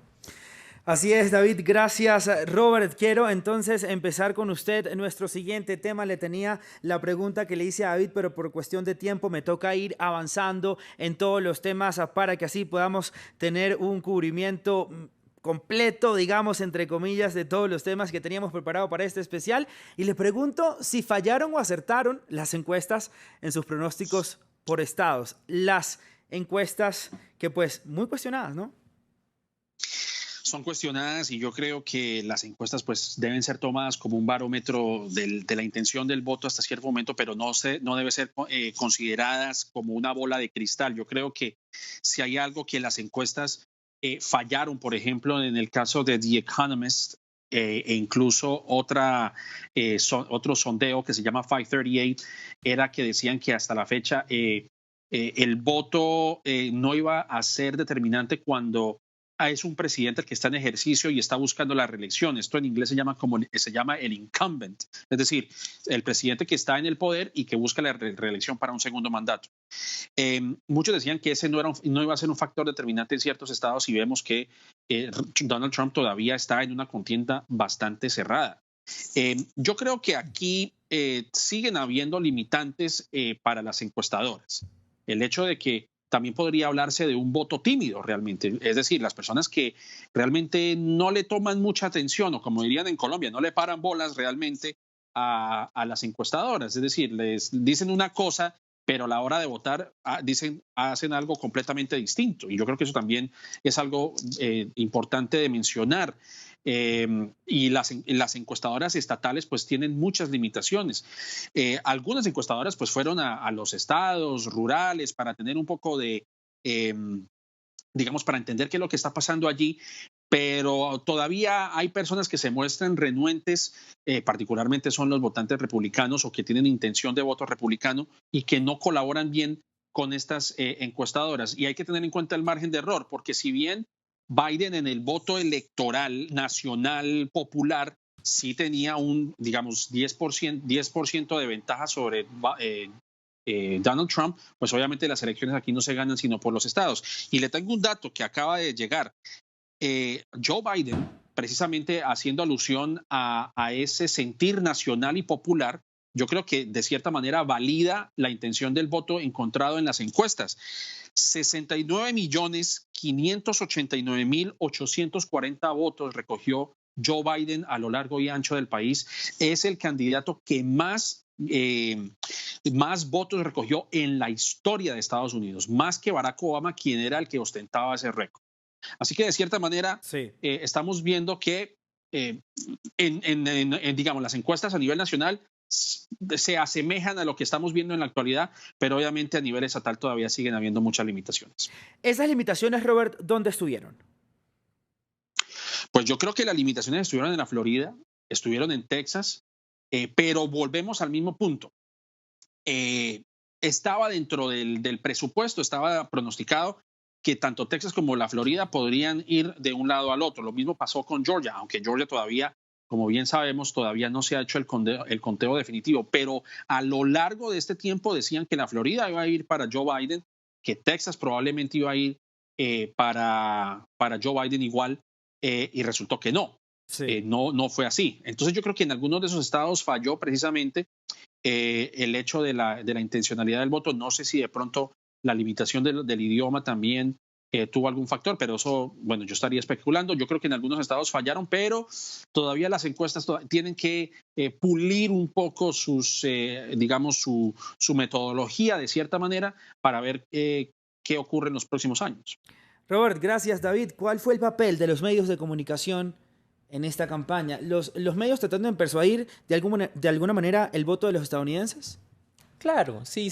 Eso hablando de los medios en Estados Unidos, que siempre se nota un cierto sesgo político, aún los que parecen ser más de centro. Pero yo creo que esto también es porque es muy difícil este trabajo de dar las noticias, sobre todo en un entorno de tanta desinformación, de tanta incertidumbre, donde en parte el presidente es una de esas personas que difunde cosas que no son ciertas, mentiras, uno podría decir. Pero las encuestas, sí, vemos que de nuevo fallaron. Fallaron hace 4 años y lo hicieron de una manera preocupante y parece que lo hicieron de nuevo. Porque tengo acá unos datos que me parecen muy atractivos. Y es que, por ejemplo, hace 4 años, las encuestas, el promedio de las encuestas, subestimaron el resultado de Trump por 6.2% en Wisconsin, 4.4% en Pensilvania, 4.4% en Carolina del Norte, 4.2% en Michigan. Es decir, estos estados precisamente que estamos viendo ahora, esos son los estados donde hace un día parecía que Biden tenía una delantera, a veces de hasta 6%, y ahora vemos que de nuevo eso no fue así. No todo es culpa de las encuestas, ¿no? Porque ellas también... Una persona que hace una buena encuesta reporta el margen de error y muchas veces sí vemos que los resultados se encuentran dentro de este margen de error. Tal vez el problema sea entonces de los analistas que se agarran de los números pero no entran de verdad no entran a analizar el detalle. Sería entonces un problema a lo mejor de interpretación de esas encuestas. David, Robert y también a nuestros televidentes, lo invito ahora a que veamos cómo llegó el demócrata Joe Biden a este punto, a optar por tercera vez a la presidencia de Estados Unidos. Veamos el informe. La suya ha sido una vida de promesas y duelos. Nació el 20 de noviembre de 1942 en Scranton, Pensilvania, en una familia de origen irlandés. De niño, enfrentó su primer gran reto, el tartamudeo. Tardó años en superarlo, pero en el proceso creó su propia fórmula del éxito: perseverar y aprender a levantarse. Se graduó como jurista en 1969 y 4 años después fue elegido como uno de los senadores más jóvenes del país. Pero el que en ese momento parecía su sueño dorado se vio empañado por la primera de varias penas. En 1972 se juramentó como legislador, pero lo hizo desde el hospital en el que sus hijos, Hunter y Beau, luchaban por sobrevivir luego de que un accidente automovilístico acabara con la vida de Naomi, su hija menor, y de Neila, su esposa. Las leyes y las sonrisas de Beau y Hunter le dieron la energía para seguir, y con el paso del tiempo formó una nueva familia junto a su todavía esposa, Jill, con quien tuvo a su hija Ashley. Se abrió paso hasta la presidencia del Comité Judicial del Senado. Fue coautor en 1994 de una ley contra el crimen que aún le genera críticas por haber disparado los encarcelamientos de delincuentes no violentos. Posteriormente lideró el Comité de Relaciones Exteriores de la Cámara Alta, hasta que Obama lo eligió como su fórmula. Fue hace más de 10 años, pero lo recuerdo como si fuera ayer. Estaban al borde del abismo, pero Barack y yo apostamos por ustedes. Tuvo una sola condición: ser el último hombre en el despacho con el presidente antes de la toma de una decisión importante. Su experiencia y su rol de negociador fueron cruciales para que la ley de salud asequible, el Obamacare, se convirtiera en realidad. Pero en 2015 la tragedia tocó de nuevo a su puerta, cuando su hijo Beau murió de cáncer cerebral.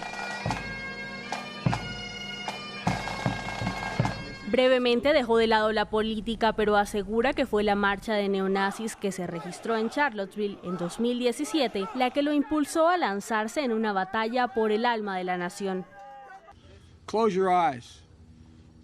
Cierre los ojos y recuerde lo que vio: neonazis supremacistas blancos saliendo de los campos con antorchas encendidas,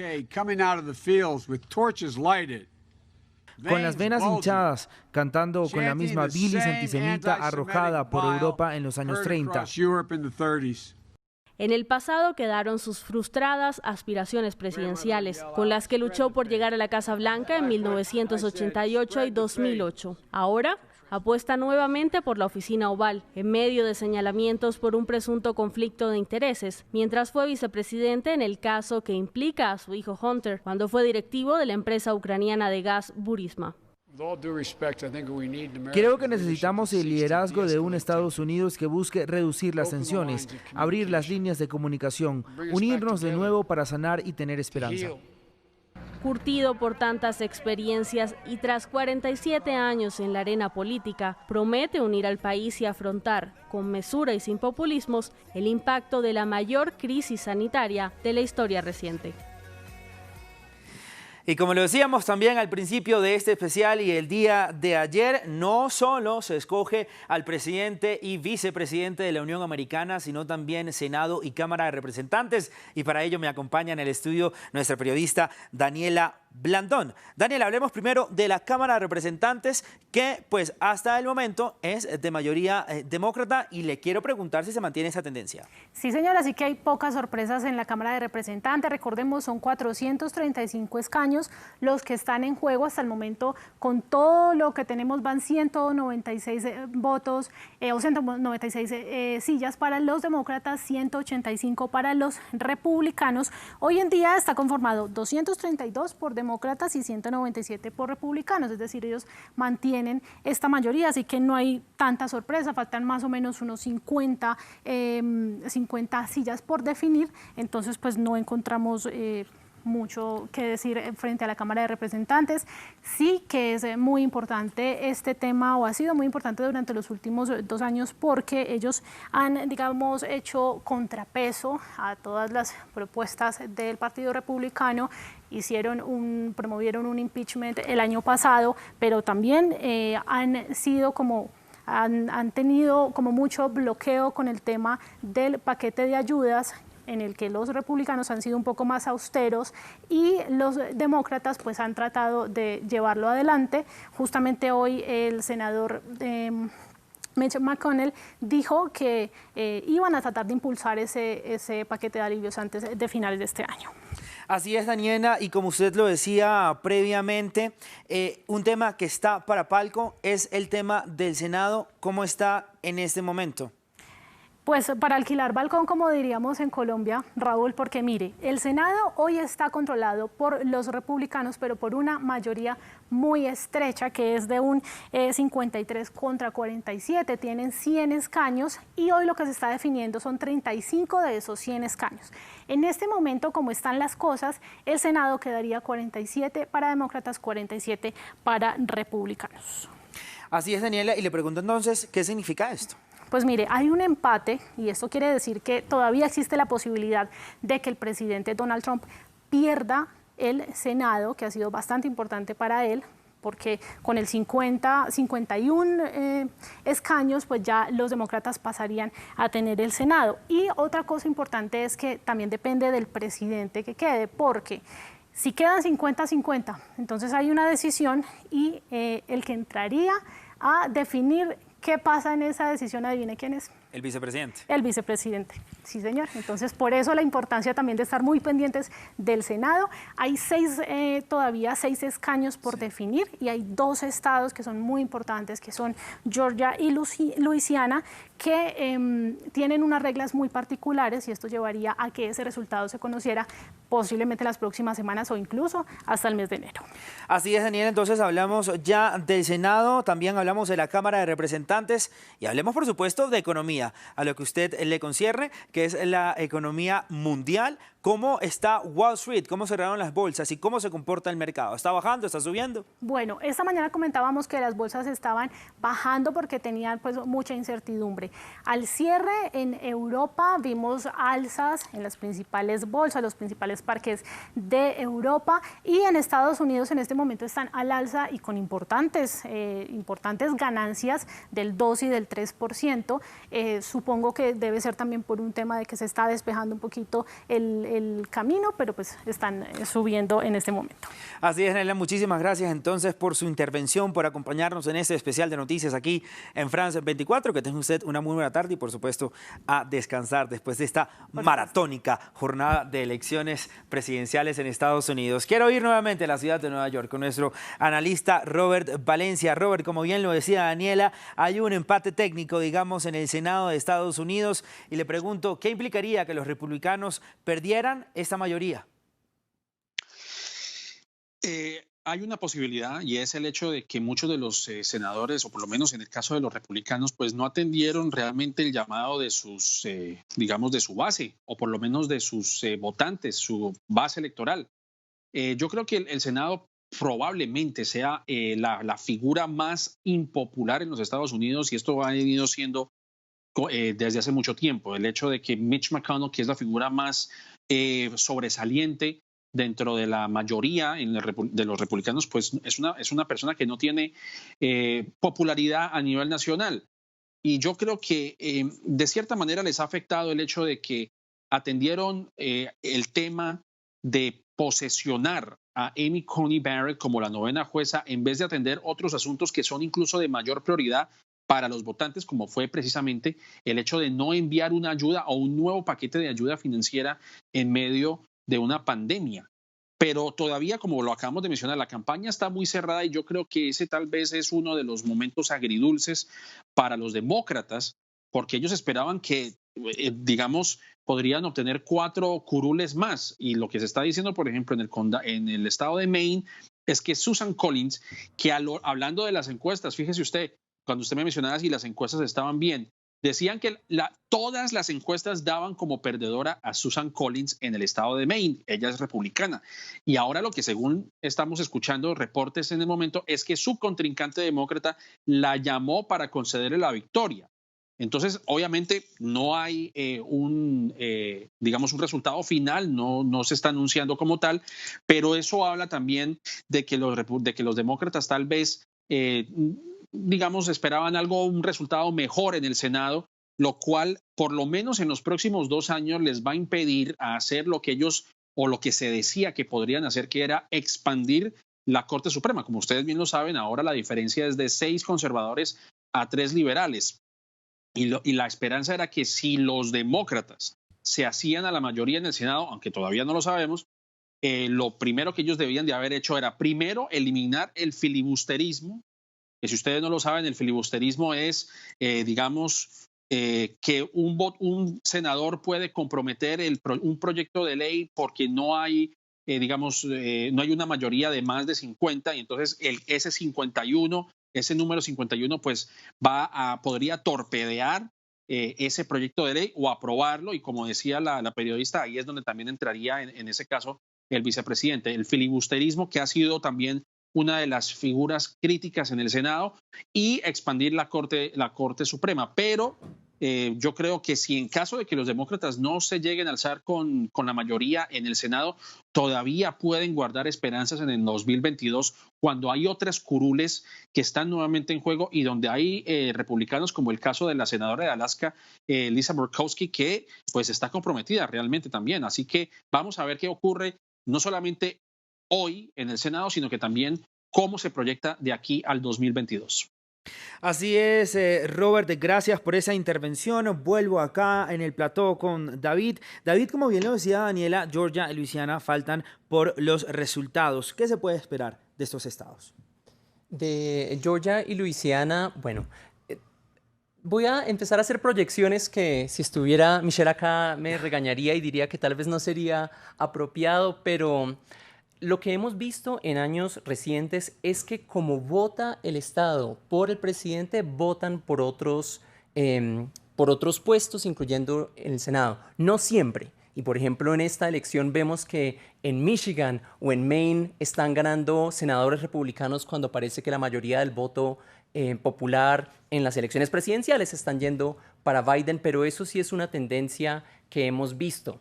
Ahora, lo interesante de Georgia es que es un estado que pues, está en juego, es uno de estos estados pendulares en la elección presidencial, pero lo es precisamente porque se ha habido una cierta tendencia hacia el Partido Demócrata. Hemos visto ejemplos de demócratas que han llegado muy lejos, muy avanzados en un estado que tradicionalmente era rojo, como ocurrió, y lo menciono mucho, pero con la elección a la gobernación donde Stacey Abrams casi gana la elección.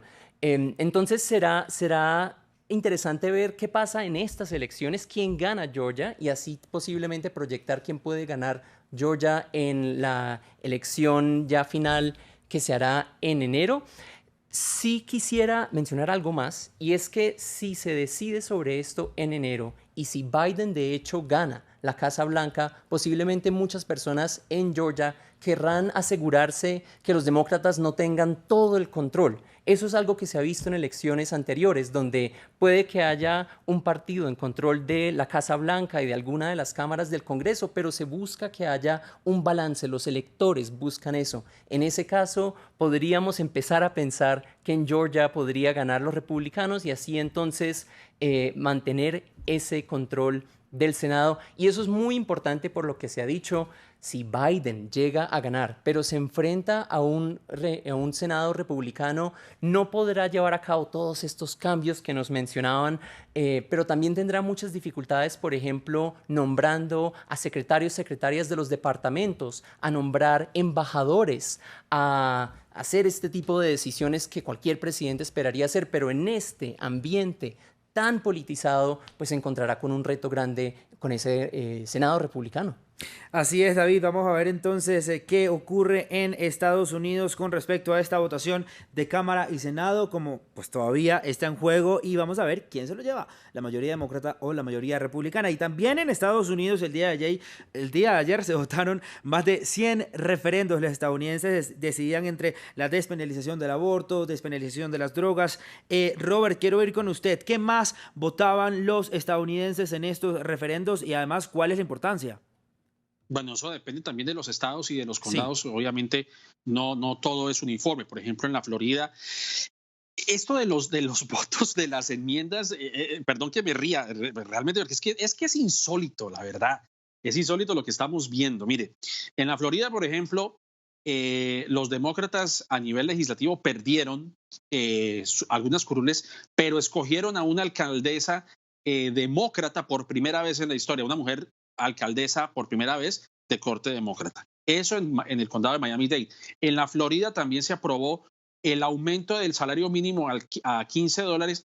Y como sabemos, el tema del salario mínimo, el aumento del salario mínimo también es un tema que está dividido a nivel partidista. Los republicanos nunca han estado a favor de un aumento de salario mínimo, mientras que los demócratas sí han estado de acuerdo con ese tema.